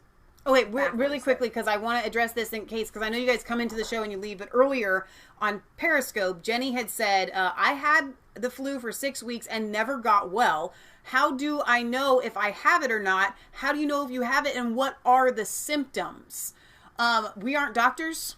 Okay, all we've done is research, so I can't tell you that, but I do know that dry cough is really indicative. Right. I think a fever. Well, if you have mucus and you have like the standard cold type stuff, like you're going to be able to go to the website. Google is working on it as we speak. I think it's going to be up shortly. Coronavirus.gov. And then when you go to that, there'll be a screener that you can take. You can say, do you have any symptoms? And then it'll drop down and it'll tell you where you can go to get tested. And I think that this is fantastic to even put this out to people. So you can have your conspiracy theories and you can say all of this is propaganda and all of this is crazy and why are we supporting Google and why this, why that. This that we're going through right now has never happened in an era like we live in before. The pandemics in the past were totally different than what we're seeing. We have not had a modern pandemic that is worldwide like this when we have access to internet and all of these other things. So you can have your globalists theories and you can have all that stuff. They're trying to kill people off, and I'm with you on some of them, okay? But for right now, there are people and your only option is, I feel like I have these symptoms. I need a test. Go to coronavirus.gov, do the screener, see if you can get tested somewhere. And then you can get peace to your mind. I get peace to your mind. Just do that and stop with the conspiracy theory stuff just for a second, because we're talking life and death here. Right. So in the midst of having such tragedy in Italy, I've seen a lot of videos of Italians singing and playing music from their balconies and things. That's great.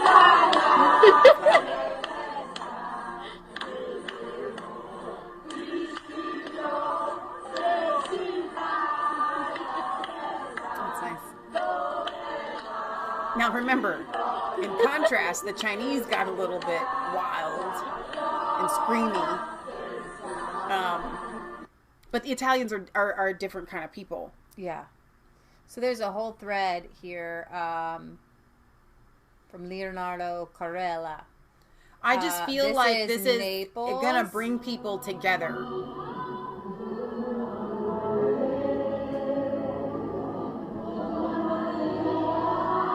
Italians value their nightlife a lot. So they're going to do it from their balconies.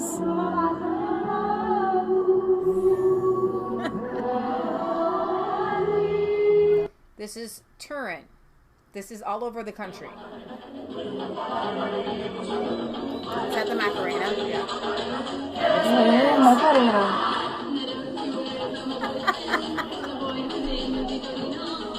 They are doing the Macarena in Italian. This that is so funny. Benevento. Oh my gosh.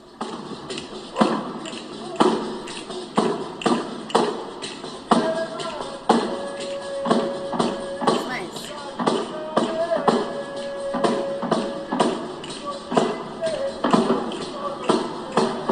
That's good. This is Siena. Singing Viva la nostra Siena.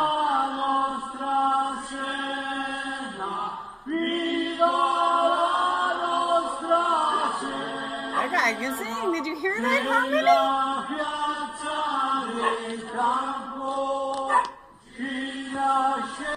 That's so More great. from Naples.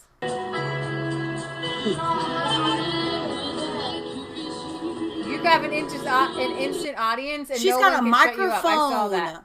and probably an Florence? amp. Yeah.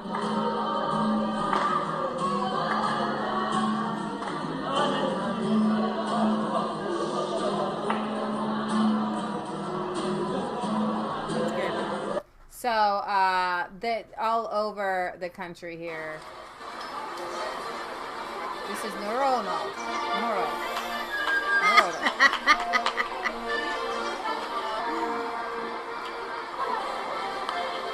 This is all over the country.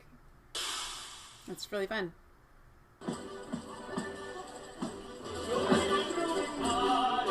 Aggregando. I like it. Everybody brought out their own instrument to add to it. It's really fun. That is really fun. I wish I had a little. I don't even know how to play one of those. Okay, so that's to kind of give you guys an idea of what is happening. It looks like this man in Italy got creative with his social distancing. Cioè questa sarebbe la distanza di sicurezza per il coronavirus. Oh, yes. Che meraviglia. Social They distancing. have good humor. They have good humor. Oh my gosh, that's really great. Yeah, so... Podum says people are on lockdown and they begin their own orchestra? yeah. Sounds So like fun to me. organizers of the London Marathon Accordion, thank you, Ellen. I couldn't have think of that. canceled the race, which was scheduled to be held April 16th. Our Plymouth opening ceremonies was about April 16th. It's going to be June 26th, actually. So it might be through by then. Los Angeles Unified School District with 600,000 students is the second largest district in the country behind NYC and has canceled school for 2 weeks. Let's see. Next month's Louisiana primary has been postponed for the Democrat. They are going to primary. cancel the election. Trump is canceling the election. I will be your president forever and ever and ever. So during a joke. Friday's press conference, a WHO Director General Dr. Tedros said that Europe is now the unquestioned epicenter of the coronavirus outbreak. He made this statement on the same day that his home country, Ethiopia, reported its first case, along with two other African economic powerhouses, Kenya and Ghana. We can't help but wonder, once the outbreaks in Europe and the U.S. start to peter out, might Africa be next? If you're interested, you can watch the entire one. Over in mainland China, 15 new coronavirus cases were recorded on Thursday, continuing a weeks-long trend of falling numbers. It's becoming increasingly clear that even if China's numbers were never really trustworthy to begin with, the infections are slowing. Of those, 6 are allegedly imported from overseas. Hubei province, where the coronavirus pandemic began back in December, reported only 8 cases. There's a video going on with doctors taking off their masks to say that it's over. We'll see if that's really true or not. I think that that's kind of the updates I'm going to give you for that right now. Where am I going to go to next? So I believe on Periscope says, did you hear Trump's in quarantine? I did not hear that. He just spoke today at 3:00. I doubt very seriously he's in quarantine within the last few hours. Refocus Zone says, many of us have already been infected, like Leah's post office flu was also probably a mild COVID-19. You know, guys, I go back and forth on that. I thought, maybe mom thought, I caught whooping cough because my uncle was in the hospital and kids go to that. I could have got it from a kid and, in the hospital. My uncle was there. The post office, Michelle was sick, was something that was completely different, but you had symptoms of... I had achiness. I've never felt like that before. Even when you get achy with the flu, it was just, I felt very, very weird. And I do remember having a throat type thing, like in my kind of lungs, in my, there was a cough, but it wasn't such that with Leah, your cough just went crazy. It was either whooping cough, because I don't think it was the flu. And what's very interesting, I just read today that it's, it can start with a sore throat, right? And then lead to an unproductive cough. Now, I can't remember, because I felt like I was okay. I didn't feel achy. I was I went throughout my day. I went to the grocery store. I did seriously, I was like a walking carrier of it if I was. Because, listen, we're Americans. If you have a little cough, you go and you do and you work. Okay? That's what you do. But what was so bad about my cough was nighttime. And so for over a week, about 10 days, I didn't sleep. You coughed to the point of wanting to throw up. And so that's why I thought it was just whooping cough, because it was, and the cough was only really bad at night, and I couldn't eat any other food. I just drank a lot of water, and that could have, it could have been a lot worse if I didn't drink. I don't know. I really don't know. The reason why you I'm questioned really curious was to because of all the other reports from people, not just other YouTubers, but people from all over the country who said, I had XYZ. It lasted for a long time. It wasn't like anything I had ever experienced. Oh, and from InfoWars had it, I'm sure, and a lot of people had the same thing. And like I kept seeing people like on Twitter threads, like, I had this horrible cough and it didn't go away. So, the timing was pretty crazy. And so I go back and forth on it. Honestly, guys, I don't know unless that, unless they give post, tests. I'm not gonna know, and I know I'm not alone, because I know somebody else who has it, has that same cough right now, and but the good news is that nobody else in my house got it. We ran the Thieves essential oil in our diffusers. I had a ton of essential oils inside of me, oregano oil, which is an antiviral and antibacterial, on the bottoms of my feet, oregano pills. I sprayed everything down with a Thieves cleaner spray in the bathroom. Everything I touched, I washed my hands a million times. I was just like, whatever I got, I don't want to give it to anybody else. I didn't hug anybody. I stayed away from everybody. I didn't go in my Uncle Jack's room. And so even when I go into the grocery store, I stayed away from people. I used antibacterial stuff on my hands. I actually, I'm learning to cough like this and not into my hand. So there's a lot that I learned, like the Italian grandma. Right, exactly. So I want to take a commercial break here from coronavirus to talk about something that is so crazy and so just crazy.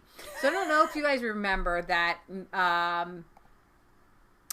Governor Santos the Republican. What's his name? Santos something. What's his first name? Santos. Anyways, he was running against this guy named Andrew Gillum for governorship, and it was a pretty close race in Florida. Well, turns out that last night, the former Florida gubernatorial governor candidate Andrew Gillum was involved in a Friday morning meth overdose incident in Miami Beach hotel room. According to the Tallahassee Democrat, police arrived at a West Avenue hotel around 1 a.m., where they found Gillum, the former Tallahassee mayor, and two men identified as Travis Dyson and Aldo Minjas, according to the Miami Beach Police Department. Paramedics were treating Dyson at the time for a possible overdose, meth. Gillum was too inebriated to speak to officers, though he was later reported in stable condition with normal vital signs. Police found plastic baggies of suspected crystal meth on the bed and the floor of the hotel room. The report says, but Gillum, in a prepared statement issued shortly after the news broke, denied using the drug and offered an apology. So, guess what? You're the perp. You're the perpetrator, because the guy's in there overdosing and you're inebriated, so you're probably the perpetrator getting the person drugged up so you can have sex with them. My gosh. This is come on, guys. See an unverified version of the complaint here, which claims that Dyson was being treated for possible drug overdose. Officers then made contact with two other males who were inside the hotel room. So here you have this right here, the police report. Gillum, who has been rumored to be in the pool of potential Democratic vice president picks, is no longer going to be there, anymore. Right? I doubt very much that he's going to be there. I'm going to bring this up again from Politico. An inebriated Gillum found with suspected overdose victim.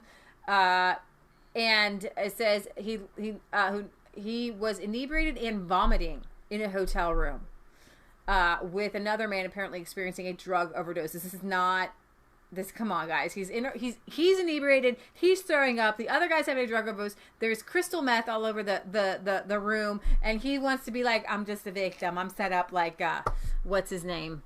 Jesse Smollett, right?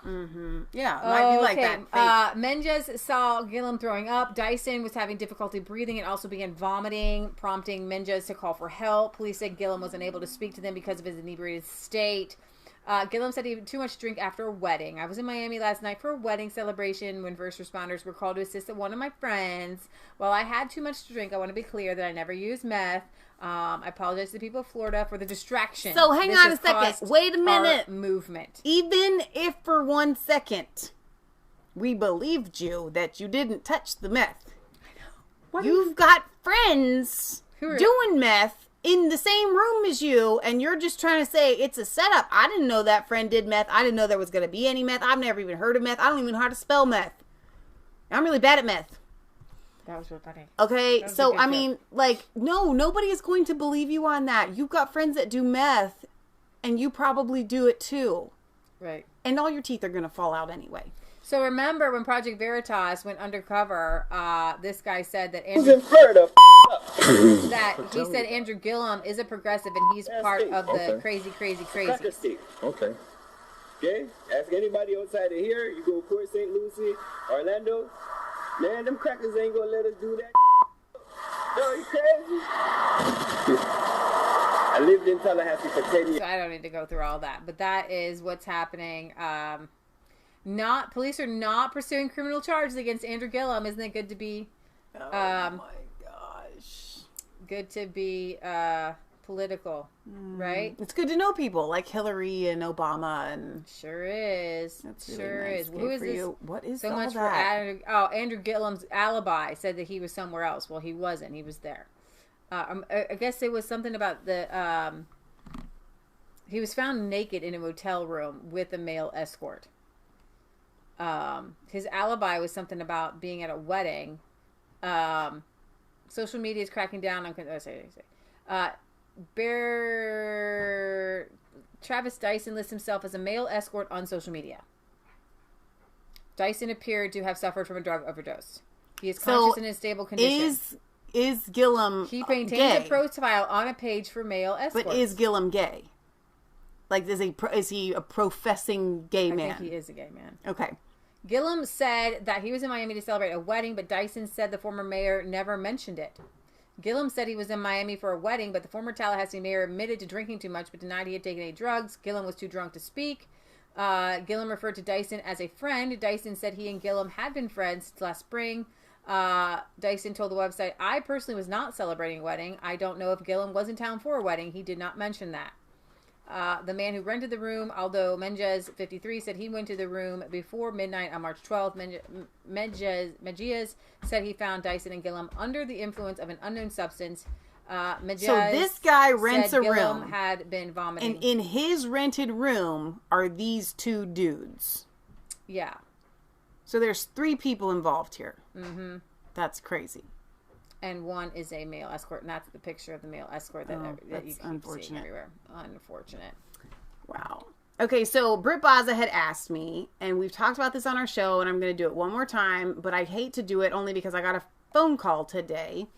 This is a recipe that I just put into the chat for making your own thieves oil. You would have to get your hands on those oils. Now, one of the big 2 main sellers of essential oils called me today and said that I think it's the FDA, is cracking down on people who are touting essential oils as cures for this pandemic that is happening. We are not saying that thieves oil is a cure for the coronavirus. We are saying that it does help with sanitizing your house. It helps with breathing.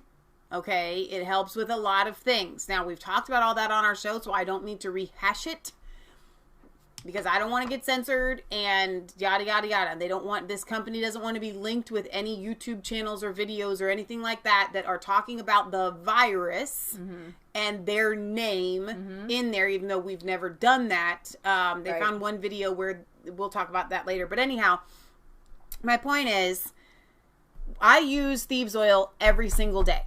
Now, what you want to do is completely up to you, but I'm going to tell you that I use the thieves oil. I put it on, you want to use a carrier oil, which is something like olive oil or whatever, and I put it on my neck anywhere I'm going to go. I put it at the start of the day when I go out of my house. I've got hand sanitizer that we made out of it from scratch with alcohol and water and something else. and we spray that on the bottom of our shoes. We've got it in our diffusers with vinegar and peroxide and iodine, right? These are things that you can do to help cleanse the air and clear the air. We're not telling you it's a cure. We're not trying to say yada, yada, yada, yada. We're just saying this is what we do. We don't know any cures for this at all, but I think there's antiviral properties in cinnamon. That's well proven. Antimicrobial, and there's a lot of these lemon is a cleaner. They sell lemon in cleaners. Right. Why do they do that? Clove oil, rosemary. These things are historical, and when you combine them together, it's a combination of oils. It's not one oil. Right. It's a combination of oils. That's why I put the recipe in a link, and you can literally just go and do your own search. Right. Thieves oil recipe. So let me talk about this and why it's not like the flu. I don't want to scare you, but people who fully recover from the coronavirus can be left with 20 to 30% less lung function and gasping for breath when they walk quickly. The doctors have found people who recover from the coronavirus can still be left with substantially reduced lung functions, and that is something that completely different than the flu. Okay, so I'm just saying it's not like the flu. Says the Hong Kong Hospital Authority have found after observing the first wave of discharged patients, the doctor found a drop of 20 to 30% in lung capacity in 2 or 3 out of those 12 patients.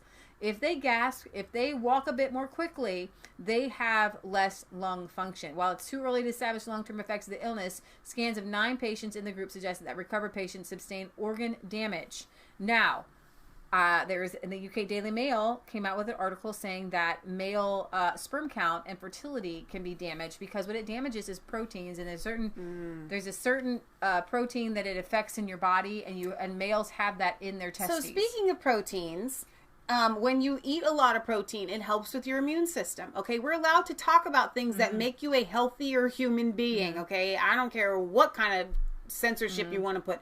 It is a healthy thing to do to eat bone broth to strengthen your immune system, right? Zinc, vitamin C, all of these things are really, really helpful for your immune system, and you should be doing them. Cut back on sugar, drink lots of water. So when you get over the flu, you're over the flu. But to say 20 or 30% who had it still have lung damage or organ damage, it's not the flu. It's way more. It's not even like SARS or some other flu-like or N1H1 or the flu. It's just different. And it's a coronavirus. Meaning it went through an animal. It could have gone through some testing phases. So we don't know for sure. You mentioned to me the other day, and I did not know this. Of course, I knew that there were other coronaviruses. I didn't know that the 19 stood for the 19th coronavirus. No. I think it's not the 19th. I think it's just the year it came out. Oh, okay. Because that's what I thought. But your point was that there have been all of these coronaviruses, and this is the new novel one. It's SARS-like.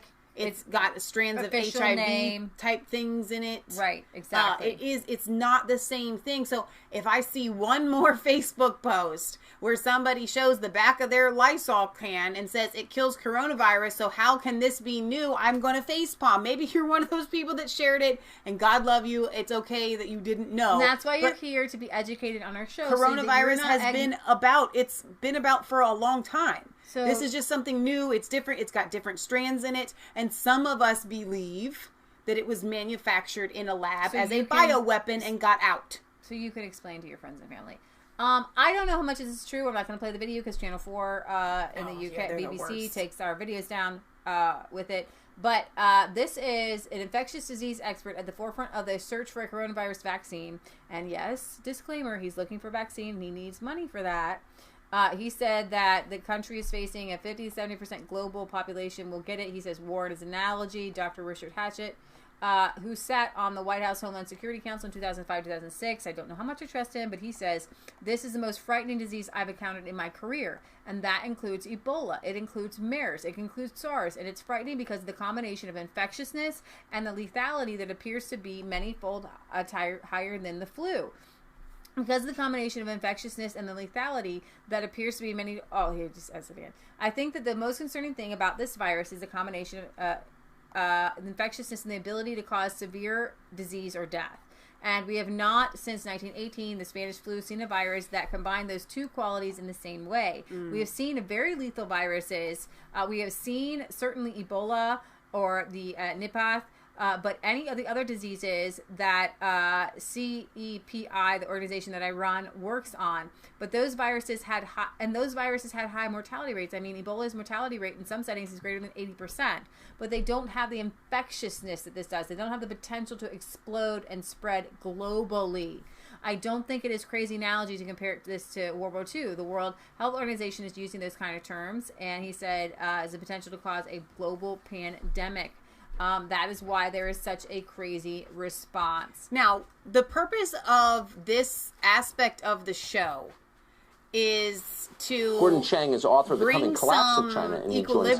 Gordon is someone who knows a lot about with the virus itself. And to me, the most important thing we only hit on a very little bit, and that's fine. But that's the crisis of not being able to get stuff. Yeah, we're not there yet. So we're still on the actual virus. We're going to do it, yeah. We will. All right, so the State Department is summoning, this is 6 hours ago, summons Chinese ambassador over a blatant disinformation campaign. You had a Chinese official who went and said that they believe that this virus started in the U.S. Army base. China and how it operates. Does it surprise you to see author of The Coming Collapse of China, and he joins us tonight. Gordon is someone who knows a lot about China and how it operates. Does it surprise you to see leaders in our country repeating their propaganda? No, it doesn't. And that's really the problem here. You know, you have the President of the United States, the Vice President, the Secretary of State have talked about the Wuhan virus. And this is not xenophobia. What we are doing is countering China's propaganda narrative that this started in the United States.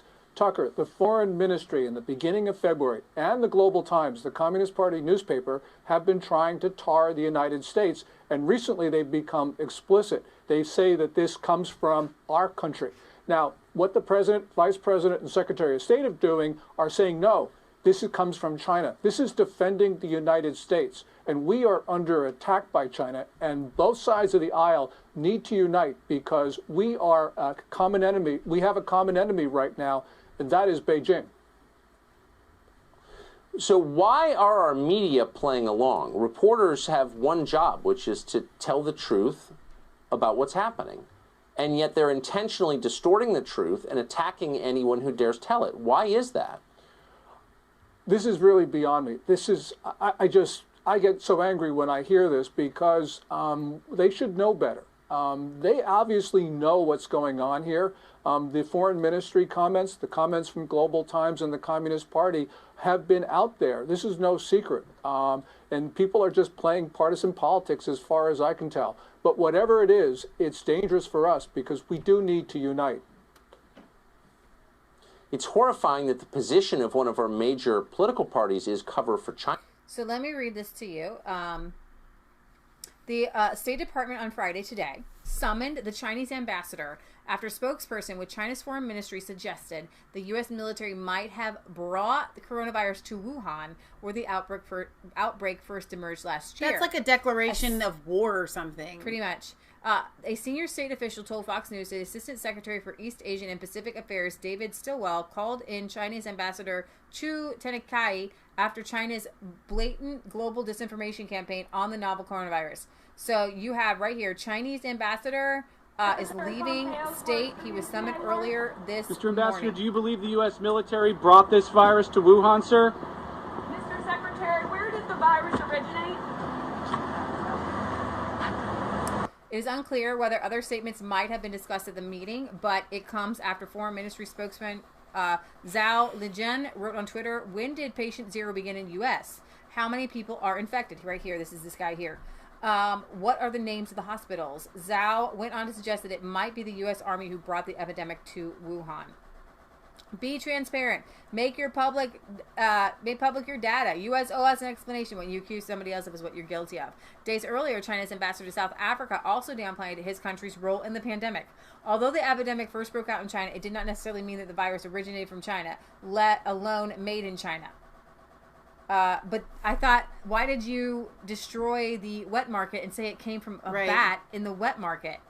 Like, you can't do this. So they have this massive public relations campaign from the Chinese to convince the world that the United States bears the blame for the coronavirus outbreak.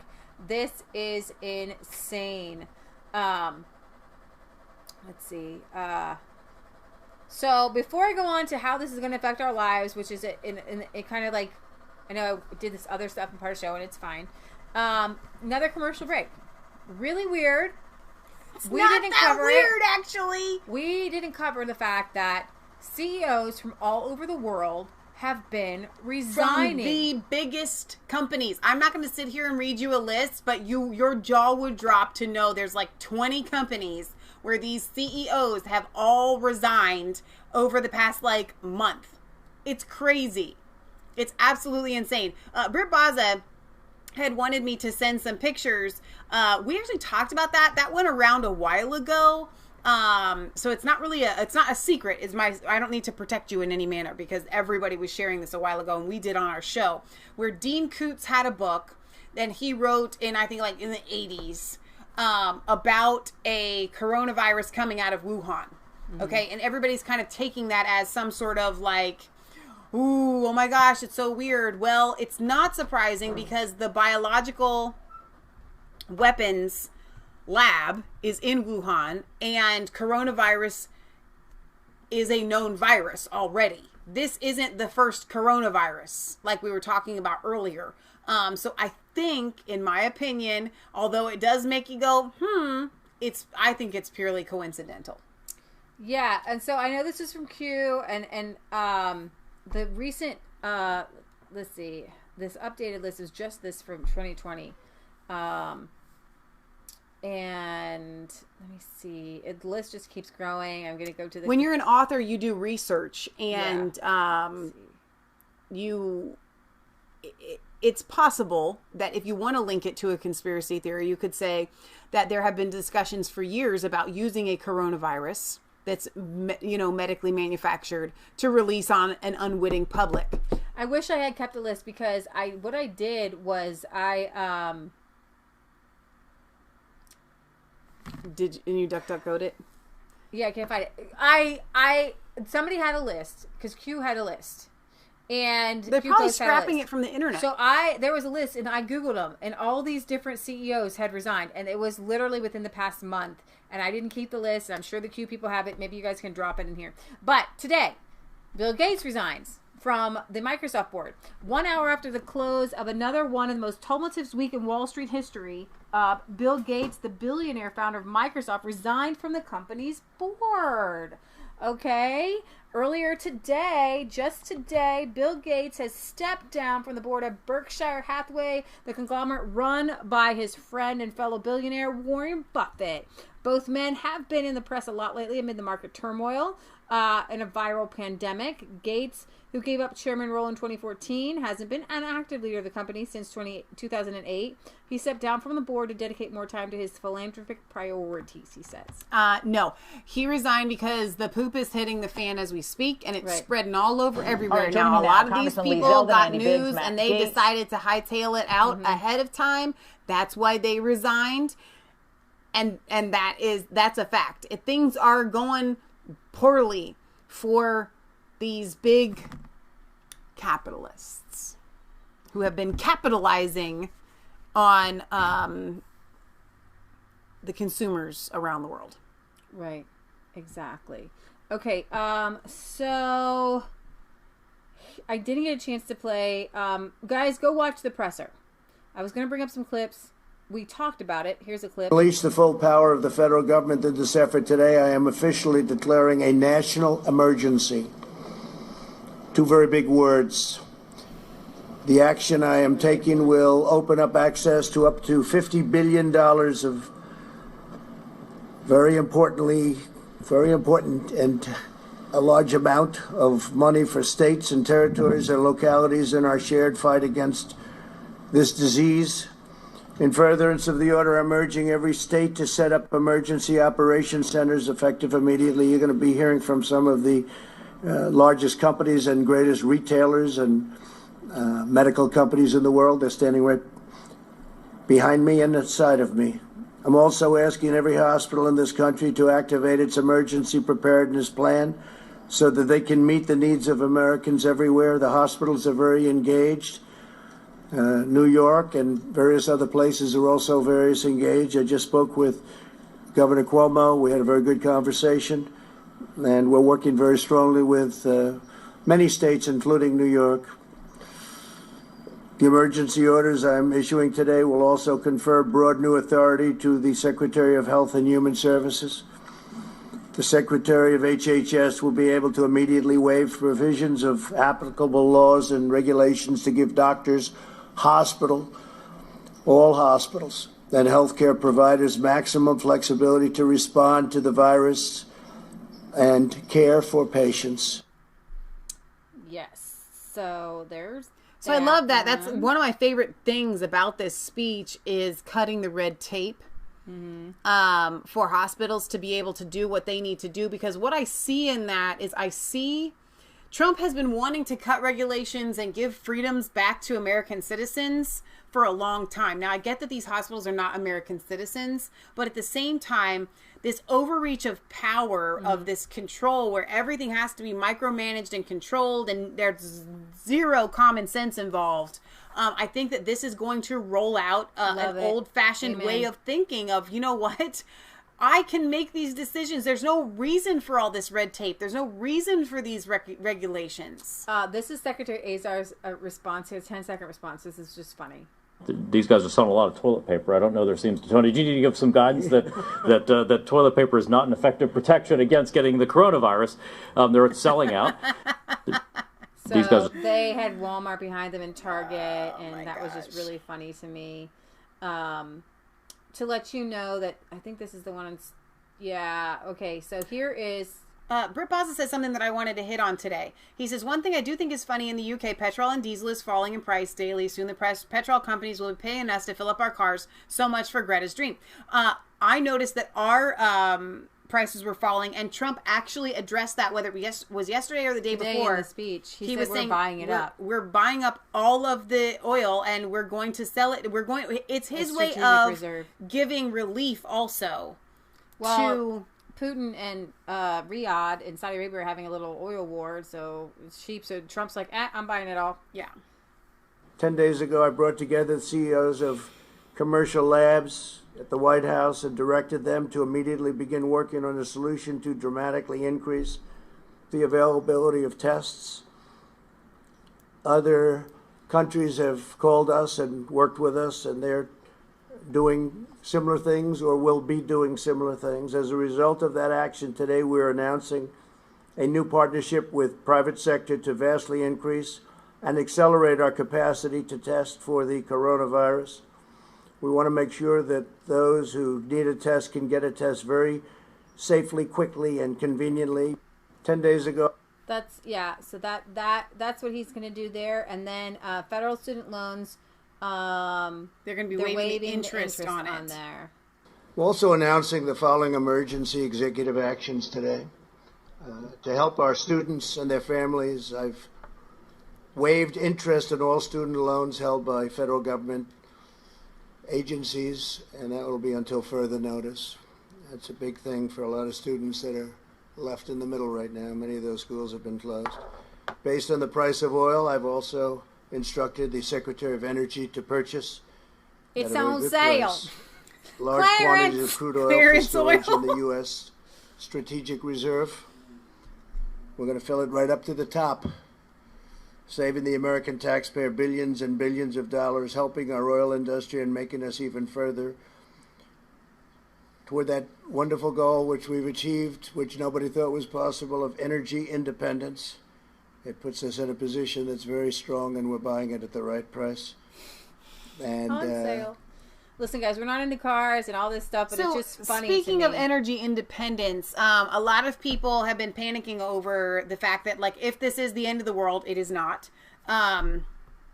Is the power going to go out? Are the lights going to shut off? No. Mm-hmm. I mean, I believe that with everything in me. The electricity is not going to stop. Mm-hmm. Okay? Like, that's just not what you need to fear. Okay, so here's what you do need to be afraid of. This here. They confuse the masses with words like stimulus. Now we're going to the markets. We're going to talk about money. We're going to talk about what's going on right now. They confuse the masses with words like stimulus, liquidity injection, growth or bolster growth. It is all a lie. Don't trust the mainstream economists. The Fed legally counterfeited $4 trillion and $1.5 trillion is coming. Not to you, of course, but you'll feel the effects soon. I want to play this video for you. In that you do not really understand the concept of banking.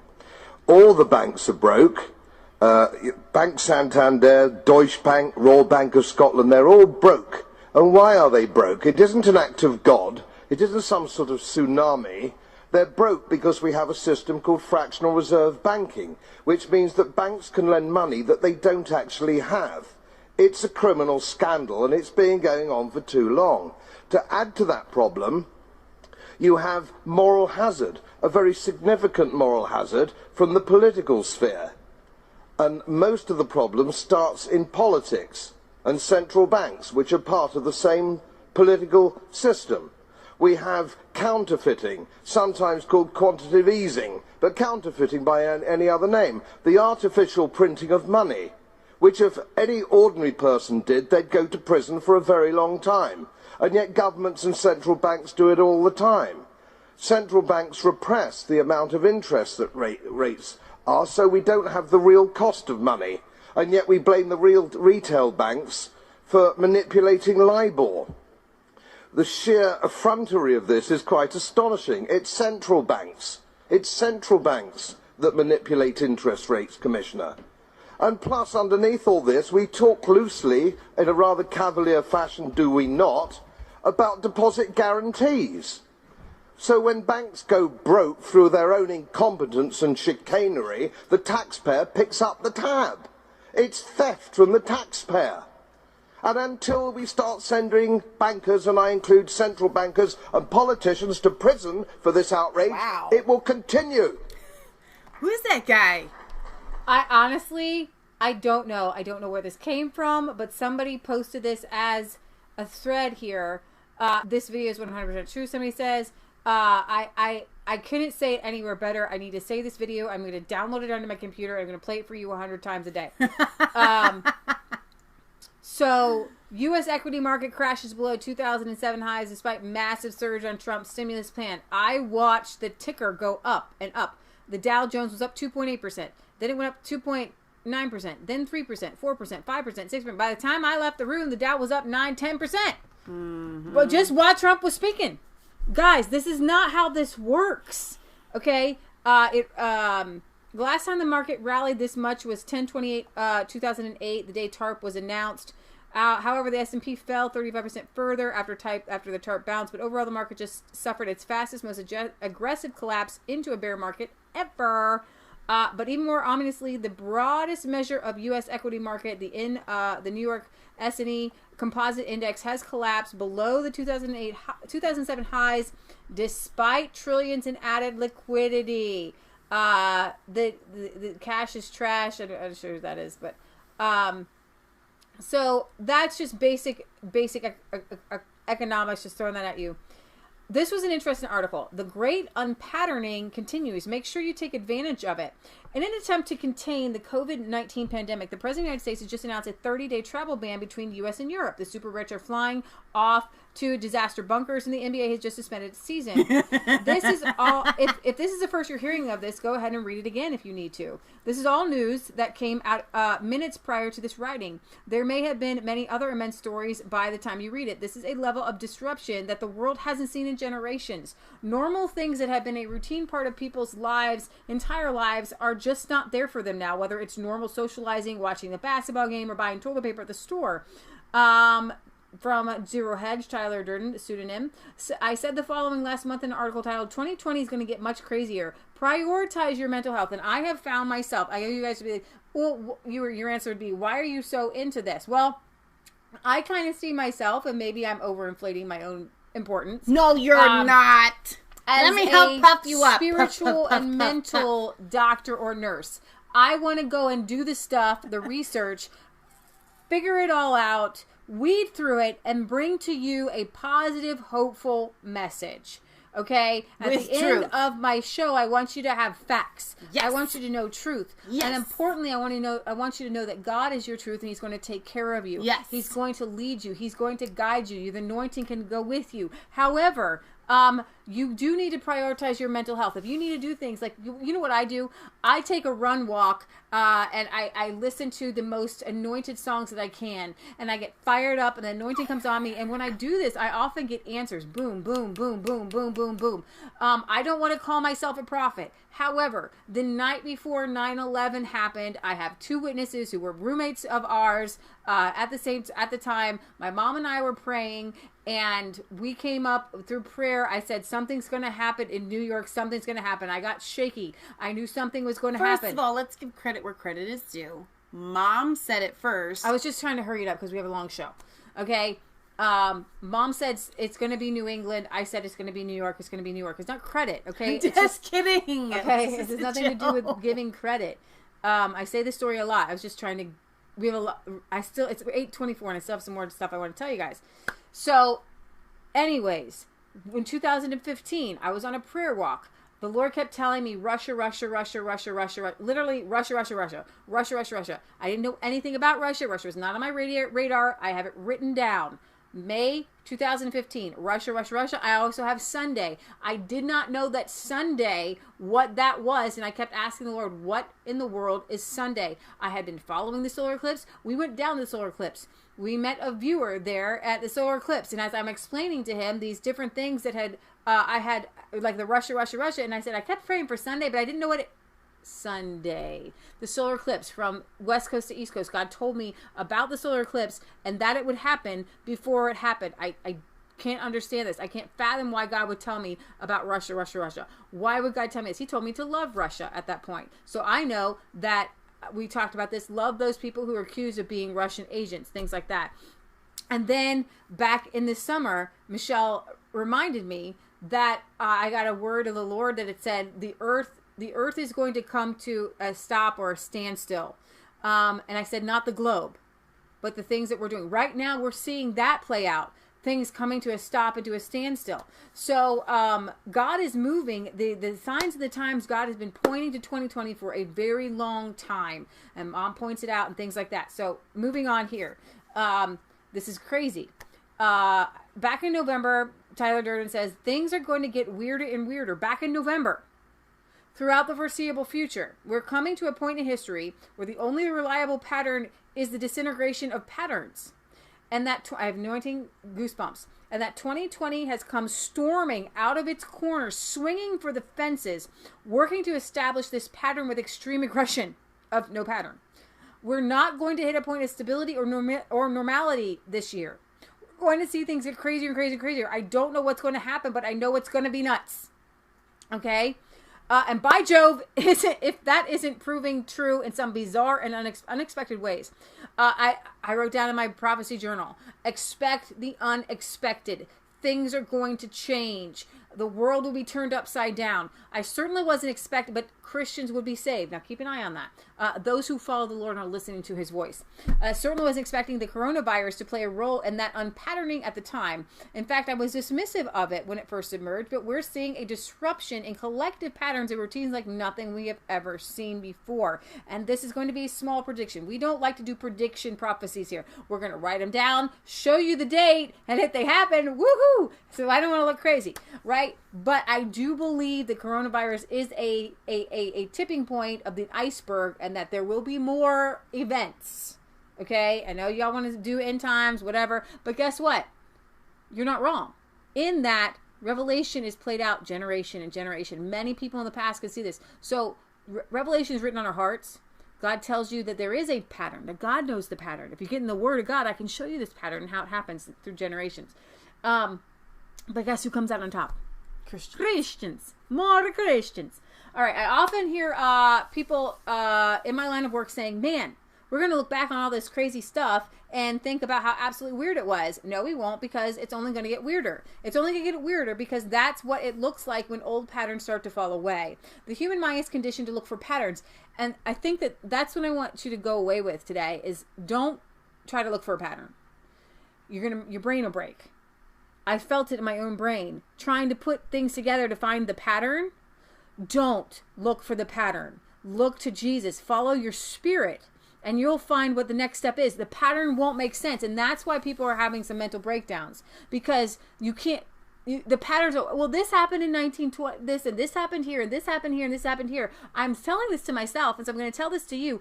Don't look for the patterns. Look to Jesus. You're going to see something new. Behold, I do a new thing. Now it shall spring forth. When the Holy Spirit comes in and wipes the slates clean and does something new, there's no pattern. There's no pattern for, oh my gosh, we're going to not have MBA, and we're not going to have school, and you're not going to get together. There's no pattern for that. Okay? That's great news if you're listening to the Holy Spirit, because it can turn out to be really, really good. New things are good. The way things, everybody kept saying, the way this world's going, we're going to hell in a handbasket. It just, the pattern keeps pointing that direction. And that's how I can tell you things are going to be different. You know why? Because the pattern of things going to hell in a handbasket, that patterning has kind of stopped for a second. And we have a choice. And so I want to talk to you about pushing in the right direction. Family, love, slowing down, non-consumerism. Pray that the non-consumerism and the things that we're taking the step back, and pray that it continues for a long term. 400-year anniversary of the Pilgrims, 2020, when they're looking at us, they're like, hey guys, let's get back to natural living. Let's get back to families. Let's get back away from the going to the hell in the handbasket, right? The human mind is conditioned to look for patterns in order to establish a baseline of normal expectations of what to plan for. We're all planners. We're taught to plan from school to the day we die. You do this, and then I'm going to do this, and then I'm going to do this. And my brain hurts too, because I'm trying to come up with patterns, and then I'm going to do this. I love to plan. I'm a planner, okay? I have to now wake up every day and say, God, what do you want to do today? All right, so we can plan out our future action. This perceptual framework exists to give us safety and security. So disruptions in the patterns upon which it is based often feel weird, threatening, and scary. They make us feel insecure because our cognitive tool for staying in control of our well-being has a glitch in it. When you're talking, what am I going to do today? What am I going to do today? And it gives you a headache. When you're talking about a species that has been consistently patterned towards its own destruction, though, a disruption of patterns is a good thing. War, maybe we don't need the pattern of war. Sex trafficking. Maybe we don't need the pattern of sex trafficking. Maybe we don't need the pattern of breaking kids' minds in indoctrination schools. Maybe we don't need the pattern of sending kids to colleges and rack up hundreds of thousands of dollars of debt. We've been talking. What Leah gives you here is a very mild, honestly, censored, not really censored, but just held back a little bit of what we talk about here at home. And I will tell you this, that to our closest friends, for a long time, we have been telling them, and you guys have too, so you guys can understand, something is going to happen. We don't know what, we don't know when, we don't know how, where everything gets turned on its head, and public schools are going to end, and the entertainment industry is going to end. As we know it. And pollution is going to end. People are going to get back to a natural way of living. They're going to get back to embracing farming. They're going to get back to embracing family. They're going to go back to Christianity. And we've been saying that, and we get met with blank stares. Because nobody could envision how it could happen at all. Like, you think, okay, EMP. Well, the chances of an EMP ever happening, like, you can't think. You can get the electricity back on, right? Right. And no one could have foreseen this specifically playing out worldwide that would affect all of those things at once. What is different here is the reaction to it. But Leah, we've had viruses. Why this reaction? Because God is moving. Because God has said enough is enough. Now is the time. It's the reaction to this that's different. Right. Okay? It's the reaction. It's so amazing, and it's anointed, and it's led by God. The reaction is led by the Holy Spirit. And that's why nobody can understand it. That's why nobody can make heads or tails of this. That's why people are polarized on both sides. Of viruses. And everybody says, we have a pattern of viruses right before elections. Well, maybe you should have reacted differently in all the other... Maybe God's giving you an opportunity to react differently. Let's react right now. It's our ecocidal, suicidal, in the ecosystem. Warmongering tendencies have brought us to a point that now has us staring down the barrel of our own extinction. And that is where we are surely headed if we continue patterning along the behavior trajectory that we have been on. Only a distinct change of patterns can change the trajectory, and we are seeing a change of patterns. I love this. Is so anointing. This great unpatterning is going to continue in many wild and unexpected ways, and things are going to keep getting stranger. All of humanity's problems are the result of our collective conditioning patterns throughout history. Where there is a pattern disruption, there is the opportunity for pattern divergence. What is the biggest pattern divergence? When the Bible was actually given in the language of the people. That was a huge pattern divergence. When Rome fell, and that was a pattern divergence, and then it kind of led to the Dark Ages, actually. And then we had the Enlightenment, okay? Where there is movement, there are gaps. Where there are gaps, there's an opportunity for light to get through. Good light. The clear-eyed rebel's job, therefore, and yours, is to watch for opportunities to help lead us as a collective along a brand new, healthy trajectory. And that's what this show is about. We can take this. We can use this. This is anointed. I had no power to shut down America's school systems. I had no power to stop the NBA and baseball and all these things that up until this point have kind of lead us to a consumerism mentality. I don't have a problem with old-fashioned baseball, but like the hyper celebrity, multi-billion-dollar businesses are not healthy for our society. And so there's no way to know. And wouldn't it be great for literally, you have some good baseball players in Cincinnati and they get together and they have a little team. Now it's all like everything that was once kind of good and got people together on a regular, hey, we got our Milford baseball team. We're going to go down and watch them play. You want to go play? Let's get some popcorn and Cracker Jacks. And now it's all about, well, how can we make money and how can we do this? And you're trading this person to hear it. Right. And it's no longer, hey, you want to go watch, Billy Bob go play some basketball? That sounds like fun. You know what I mean? Now it's all super hyper celebrityism, and it's not healthy for any of us. Because predictability, there's no way to know in advance what these opportunities will look like. Okay? Because predictability is premised on a pattern of consistency. But they will appear. They're called black swans, and we've been waiting for a black swan. And this is a black swan. A real legit black swan event. Lynette Zhang from ITM Trading said on her show, she said, I was groomed for this moment. She's like, really? And she's been losing her mind. I mean, she needs to step back because she's so... I mean, I think she bears the weight of feeling like it's totally up to her to get everybody ready, and that's up to God. So, but they will appear. And Michelle just said this last night. And I'm glad that this is coming from kind of even more secular outlet here, Zero Hedge. And from unpredictable and unanticipated new directions. Wherever you see a gap, your job is to pour as much truth and wisdom and health into it as you can possibly muster.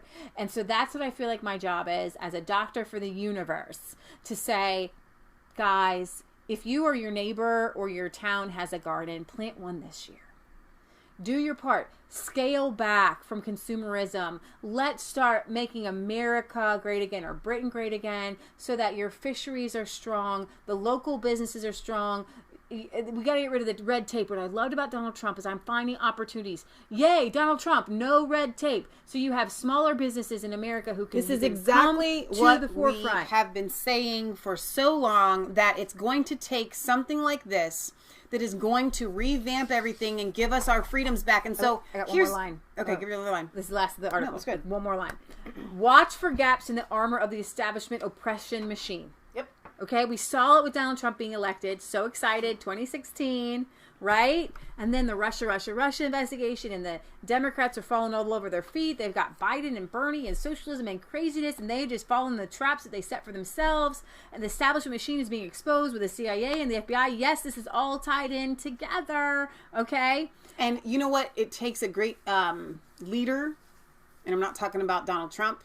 It takes a great orchestrator to know all the players and all the pieces and all the timing, and that's God Almighty. Watch for gaps in the diluted nature of our society. Watch for gaps in the patterns and use your wisdom and creativity to assist them in unpatterning as the opportunity presents itself. 2020 is just getting warmed up. Eyes wide, you beautiful people. This is like the most exciting article I have read. And I'm so excited because this is actually this is, I didn't even realize this is Caitlin Johnstone. Oh, you're kidding. This is is the most anointed article. I gotta write her. I gotta like send her a personal message. But she was led by the Holy Spirit to write this. I love this. It says it was authored by Caitlin, and then Tyler shared it. Yeah. Okay. This is so awesome. I think that she's actually right. And so in this, we're working with her to get things back on track. This is something that we all have been wanting to happen, and nobody wants people to die. Nobody wants people to get sick. That's not what we're talking about. But what we are talking about is saying, you know what? Instead of going, oh my gosh, this is the worst thing that's ever happened, and panicking, finding the good in it. Now, the article, or not the article, but the testimonial that you mentioned earlier of that woman that's in Wuhan that spoke about how everything is changing. And because her husband said, well, what good's coming out of this? And she stepped back and she thought, my family is a family again. And so with the different prophecies that we've gotten over the years and the different things that the Lord has spoken to us, one thing that God has shown us in his word over and over and over again, that the righteous are saved. The righteous prosper. The wealth of the wicked is stored up for the righteous. And so in these moments, and I think the reason why people misread end times events, one of the reasons, is because you see the destruction, and your brain can't fathom how it can be destruction for the wicked and all society changes, and yet it's good for the righteous and we come out on top and are protected. Our brains don't know how to compute that, so we just go to end times where it must just get bad and bad, worse and worse and worse and worse. And of course, no, we're never victorious, which that doesn't go with the Bible at all. Revelation plays over in every generation. And this is our time. And we see that the righteous prevail. The wicked are punished. Bad guys and evil guys are stopped in their tracks. Guys, we are winning. And I don't need to convince you of it, because your own eyes will tell you the truth.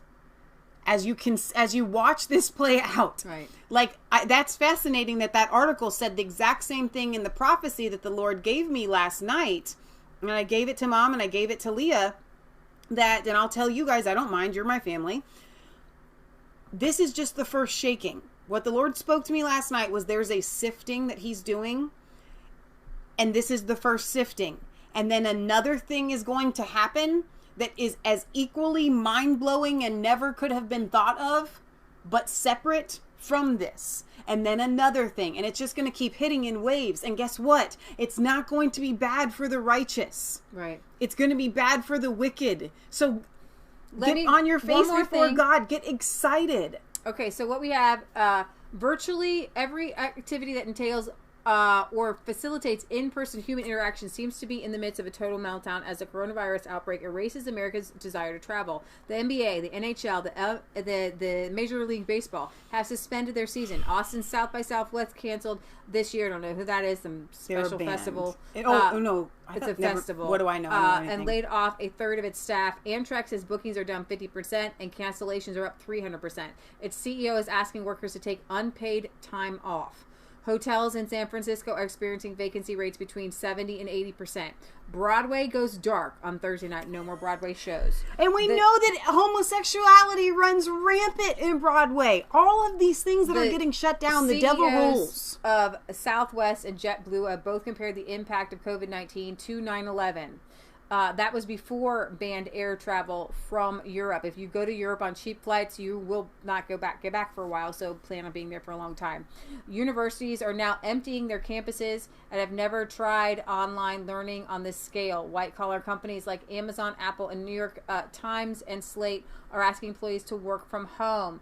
The NCAA will not crown a men's or women's basketball champion in 2020 for the first time ever, conceding defeat to COVID-19 virus. The cascade of uncertainty about how bad it's going to spread might impact the United States. The NCAA announced Thursday all of its winter and spring championships have been canceled after a series of moves across multiple. I said, hey, academics, that's the college, by the way, should be about education, not sports. And some people say, but that's how they pay for their colleges. I'm like, you mean people didn't learn before sports? Come on now, you guys. I can't imagine the heartbreak of many of those athletes are feeling right now. I know it's hard to train and do those things, but college isn't about sports, and our life shouldn't be about sports. And I know a lot of times we work ourselves so hard, and then we try to do all these things that make us just fill the void of going to work and living these mind-numbing lives. God is going to turn that around for people. He's heard your prayers. Even a New York seminar entitled Doing Business Under Coronavirus has been canceled because of the coronavirus. I have a feeling that the Olympics is going to be canceled. Baker Mom wanted to know. I think it'll be canceled. That's I can't imagine them going forward with the Olympics. So, the super rich are preparing to self-isolate, and panicked New Yorkers rush to stock up on essentials. Now is not a time for fear. But just to recognize what is happening and you do not want Joe Biden as your president, because he said one of his first acts to stop the spread of coronavirus would be to stop acts of racism and xenophobia, and he would open up all the borders. So good for him. You don't want him as president. Somebody says 1 billion infected in 81 days. I don't see that happening, but there's some math is out there, and I feel like that's kind of the two. I think that's way too big. But they're even Dr. Fauci is saying, I can't tell you anything. I can't give you numbers. I can't give you dates. It all is going to depend. And like that article, because remember, people China want went to plan up, and now it's going down and down and down. And so because they cracked down and they locked people in their homes and arrested them if they left. Right. That's why it's going down, down, down, down, down. Right, exactly. So I don't understand. We're not going to have that kind of response here in the United States. So it'll be interesting to see how it plays out. And here's the deal. Pray for Italy. Mm-hmm. Pray for Iran. Pray for China. Because guess what? Mm-hmm. God loves all souls. God wants all souls to come into his kingdom. And this is an upheaval that is shaking things up. And souls are going to come to the kingdom through this. Everybody's eyes are going to be forced to look to the Lord. And I am interested and excited to see Christians rising up in the power that we actually have to walk in, to lay hands on the sick, to see them recover, to take dominion with morality in this world again, of righteousness, of freedom, of justice. I don't know how well our camera is zoned in on this, but this is kind of the X's are where points of shock can be. So payments for the imports to the rest of the world, payments for exports. So if you have an international demand shocks, direct wait and see behavior, international demand shocks, direct wait and see behavior, payments, international supply chain, supply disruption, domestic supply chain. And then you have here the financial sector trying to bring money in, investments, right? Postponed investments, wait and see behavior. You got the domestic supply chains. You got the businesses. There could be some bankruptcy in some businesses. Government buying and transfers. You got the taxes, and then the household bankruptcies, layoffs, reduced and hours. Then consumer spending goes back to the bankruptcies. And so you see this. There are multiple strike zones where things are already going to go off the rails. The key point is the economy continues running only when the money flows around this entire circuit. The Red Crosses show where three types of shocks can and are disrupting the money flow. The economic domino, as it were, starting from the left to right. I talked about the different ones. Households don't get paid, may experience financial distress or even bankruptcy, especially in the U.S. with medical bills, the domestic shocks. There be shocks, but God is going to take care of us all. This was funny. Black swans, dead cats, live bats, and a goodbye to all that. So, Britt Baza says, Michelle, is this coronavirus the new crusades that will unite Christianity all over the world, including the Middle East, and convert the Voldemort religion to Christianity? You know what? I think that a lot of things are going to happen. I'm not sure about the Voldemort religion. Right. I do feel heavily in my spirit that something strong is happening in China. I think that we will see the collapse of communism in our lifetime in China. And I think that we're going to see a mass spread of Christianity as a result. Mm-hmm. So last article. Good question. And then we're going to do some presents. Black swans, dead cats, live bats, and goodbye to all that. Had enough excitement yet? This is from James Howard Kussner from Kusslers.com. At least the stock markets are following an established script. The bubble pops, the elevator drops, and for a while it stops, and then investments sink to the deepest sub-basement where they linger for a long, long time. Hello, next Great Depression. We know how the story goes, even if it hurts. This coronavirus is something else. It engulfs whole populations in a fog of confounding narratives. And that's where we try to, see through the fog for you, right? Because these are really confounding narratives. Totally two different things. Is it no worse than a bad common cold, except for old folks already half gone with chronic illness? Or does it really slam people, even in the midst of life? Wuhan, we talked about, the gastroenterologist and all the different people. Whatever coronavirus is, I'm not persuaded that it's a hoax. One monster banging around in that fog is the narrative that China started this thing simply to get rid of Mr. Trump. There's a real baby in the bathwater proposition with China in effect blow up its export economy, all for that to commit suicide, because a lot of those prior arrangements will probably not come back. Probably not going to come back to China, some of these things. And I got to think about something. Because our businesses are going to rise up. I love this. So China really came to be China as this, in the late 70s and 80s. We said, you know what we're going to do for communist China, who came around the late 40s and 50s? We're going to let them build stuff for us, and they're going to be free. Right? Well, they build stuff for us, and they're not free. They still have slaves. Okay. But I remember watching Mr. Rogers, and on, one episode a week or something like that, he'd take you to a little crown making thing, or what we do in America. And a lot of these were small manufacturing. I'm not a big fan of the Industrial Revolution, but it's going to be somewhere. Let it be here, and let it be run by mom and pop. Let it be run by small people, maybe 100 people in the factory, 50 people. They go home, you get a pension, they love you, they take care of you, you're a family type thing. And that's not what it's like in China. It's certainly not what it's like here in America anymore. It's business is business. So you raise up these small little, one of the shows we love to watch is Made in America. Right. You love it. And those are normally hometown people doing hometown things. Right. And that is hometown, and hometown is good. Right? And when it's usually hometown, lots of times it's sustainable because you're not relying on giant things dug up from the deepest centers of the earth that can never be replenished. Right. Right? So I want to see that back. Those Mr. Rogers episodes where, how is this made, right?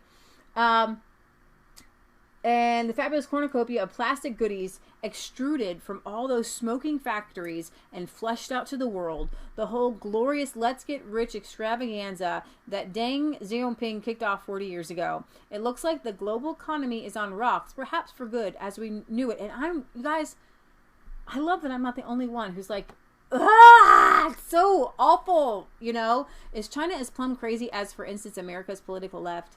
If anything, China has only validated Trump's point that America bargained its way into its industrial independence and must become more self-sufficient again.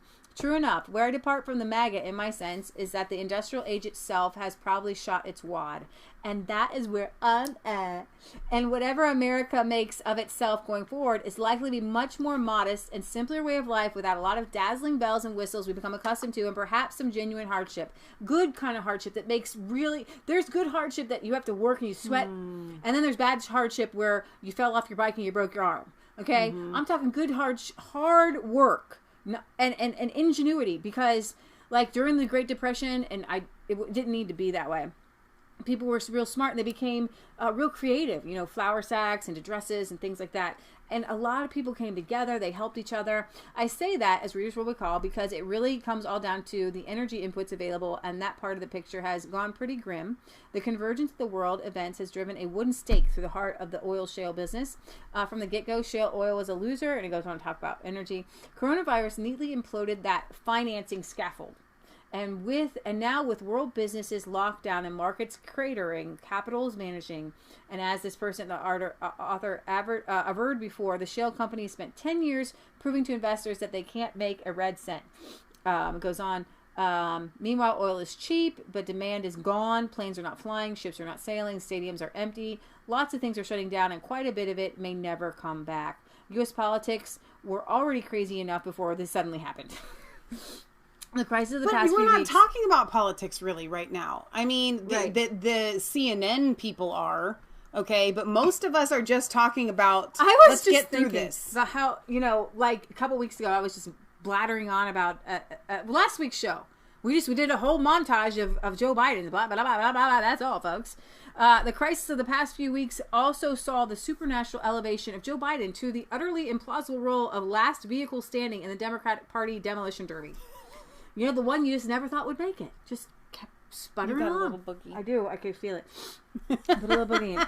What do they think they are kidding? Not only is Joe Biden observably gone in the head, that is clearly unfit to be president, but Yes. he's loaded down with a steaming, fetid cargo of easily proven grifting offenses so clunky and obvious. I think I showed you the one where I don't know if I showed you the one where he went after the... oh, that was awful. Went after the worker. the workers. Yeah, I'm ending with one video in 2 seconds. Coronavirus has provided. I'm sure Mr. Biden stayed in the race solely to avoid investigation for his operations in the Ukraine. That's it, and that's why everybody's, because John Kerry's involved, Mitt Romney's got people involved. All these people have involved people, and so they're like, if Biden's in, then you can't investigate him because he's a presidential nominee running. That's why he's there. That Weekend in Bernie's, right? Yep. Something really going down in Ukraine, guys. Coronavirus has provided, because he would be already, like his son Hunter probably be in jail right now if he wasn't running for president. Coronavirus has provided a chance for the former Veep to duck out of the spotlight, where he spent recent weeks blathering incoherently and starting fights with voters. And now something really nefarious may be afoot with the Dems. If the wounded Bernie Sanders does not use Sunday's debate as an opportunity to expose Mr. Biden's dementia and finish him off, here's the DNC's playbook. Hope that the stock market crash and broken economy sink Mr. Trump in public opinion, then contrive to nominate Mr. Biden and get a black woman on the ticket as Veep. That part of the story has been trotted out already. The black woman could be Michelle Obama, but I don't think they really like each other, so we'll see how that plays out. So what this reminds me of is, as far as it being quote unquote a crisis, like let's say that you, and I'm sure you've had instances like this in your life, where you're at a job and you don't like it and you're wanting to make a change, but you don't know what to do and you don't know how to make the change and you don't feel right and you're just not sure. And then things start to go down and it gets worse and you feel like, oh my gosh, this is crazy. You're looking around like, I can't stay here any longer. I don't know what to do. I don't know where to go. And then all of a sudden you get fired. And it forces you to seek God and find out where else you're supposed to go. And then God brings in the most life-changing, amazing job that you could imagine. It's almost everything that you ever wanted. And your life changes and you go, you know what? Looking back, I'm so glad because I always wanted this change. I've been feeling I wanted to get out of this. Sometimes you need somebody, an impetus. And guess what? This is what I thought.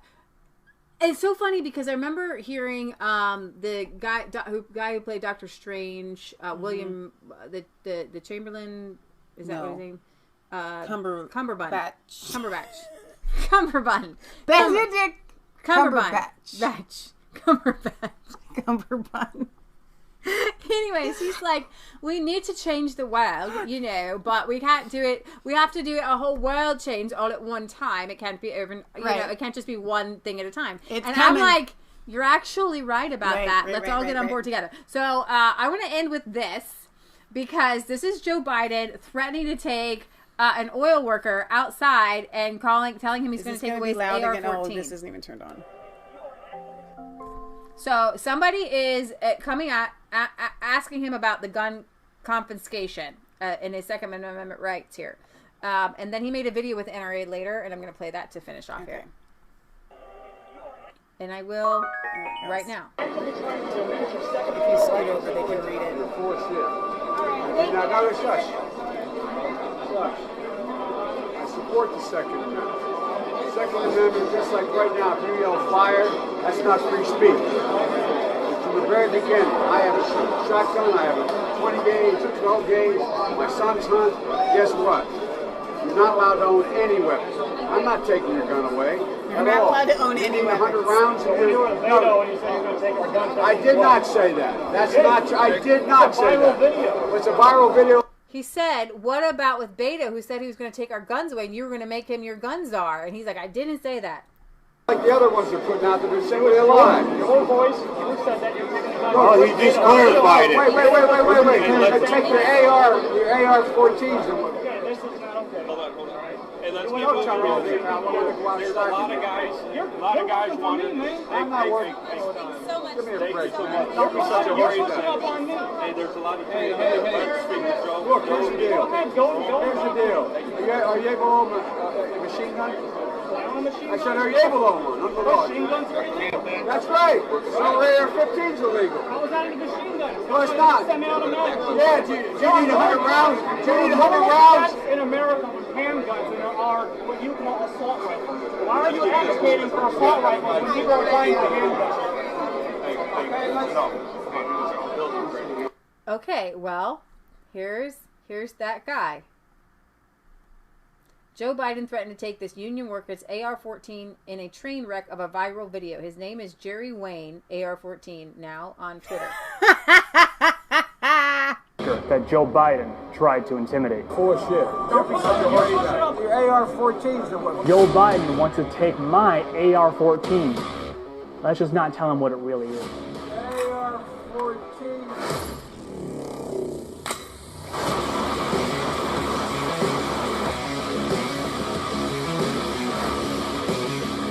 I got this the day after I talked to Joe.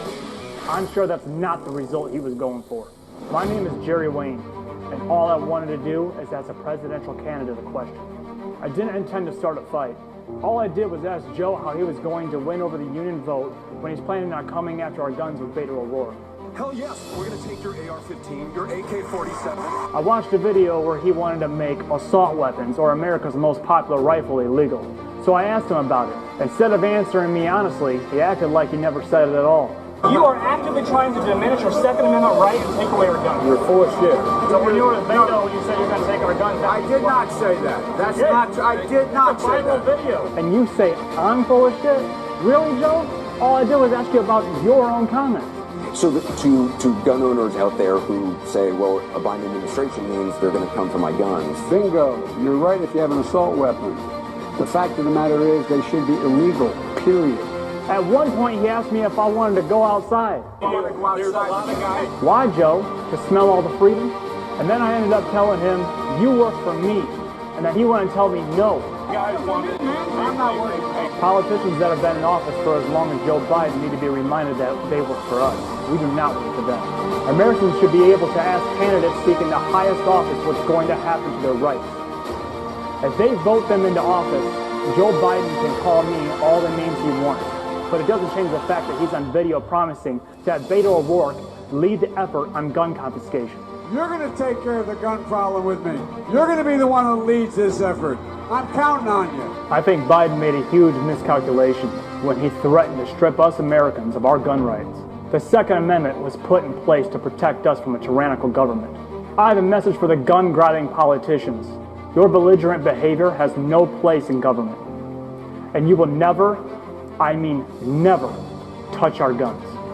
Why is it that the people who want to take away our guns know absolutely nothing about them? Guns are illegal. That's right. So AR-15's illegal. How is that a machine gun? No, it's not. Semi-automatic. Take your AR-14's. There was not a veteran here who would take an AR-16 with a long clip, go out and shoot a deer. A magazine with 100 clips in it, 100 bullets in it. They can take away our AR-14s, our AR-16s, and all of our 100-round magazine clips. Because they don't exist. I am sick and tired of having to defend the fact that we need guns to defend our homes and hunt wildlife. I don't need an excuse to have 100 rounds. I've got the Constitution of the United States. My goal is to actually bring this country together, not further divide us. Many brave men, like my grandfather, who's a 96-year-old World War II veteran, fought so we could have these rights, not so politicians could stomp all over them. For every gun-grabbing politician out there, I've got 4 words for you. Don't tread on us. I'm calling on all patriots to stand up to career politicians who have forgotten who they work for and whose rights they swore to protect. We are in a different era now. Challenging this opposition is not the way to win this battle, but rather opening our arms to the misinformed. We will win this battle not by belittlement, but by education. My name is Jerry Wayne, and I'm a proud member of the National Rifle Association. That's pretty intense. I'm really proud of him. Yep. That's awesome. Yep. Okay, that's really, really cool. AR-14. I'm taking you right. You want to take this outside? Oh my gosh. Take this outside. Peter says, how about a Resistance Chicks AR-14 special video? That's a good question. I don't know if I want anybody to know whether we own an AR-14, 15, or 16. Well, They sound like different I can series. tell you right now, I don't own an AR-14. I'll tell you that right now. We don't own AR-14s, and we don't own AR-16s. Yep. And I don't have 100 round I don't magazine have 100. clip. Yeah. 100 clips. I don't know whatever they were trying to say. Dear. Oh my gosh. So this has been a great show. It's been a very long show, but this needs to happen. So let me sign off here, and we're going to do a separate segment. So come back here in like 5 minutes. Leah's going to open some packages, and we're going to do her little birthday mail call, which will be really, really fun. So give me a chance to get things set up here, and we'll see you guys back in 5 minutes, and then we will see you back on Sunday at 1 p.m. Eastern Standard Time for our European and UK news and all of that jazz, which is going to be a lot more of this same exact kind of conversation. So thank you guys. We love you. God loves you. God bless. Remember, it's not just a conspiracy theory if it's actually the truth. There goes the cell phone again. All right, I'm going to sign off. Love you guys. Let me get my ending here. God bless.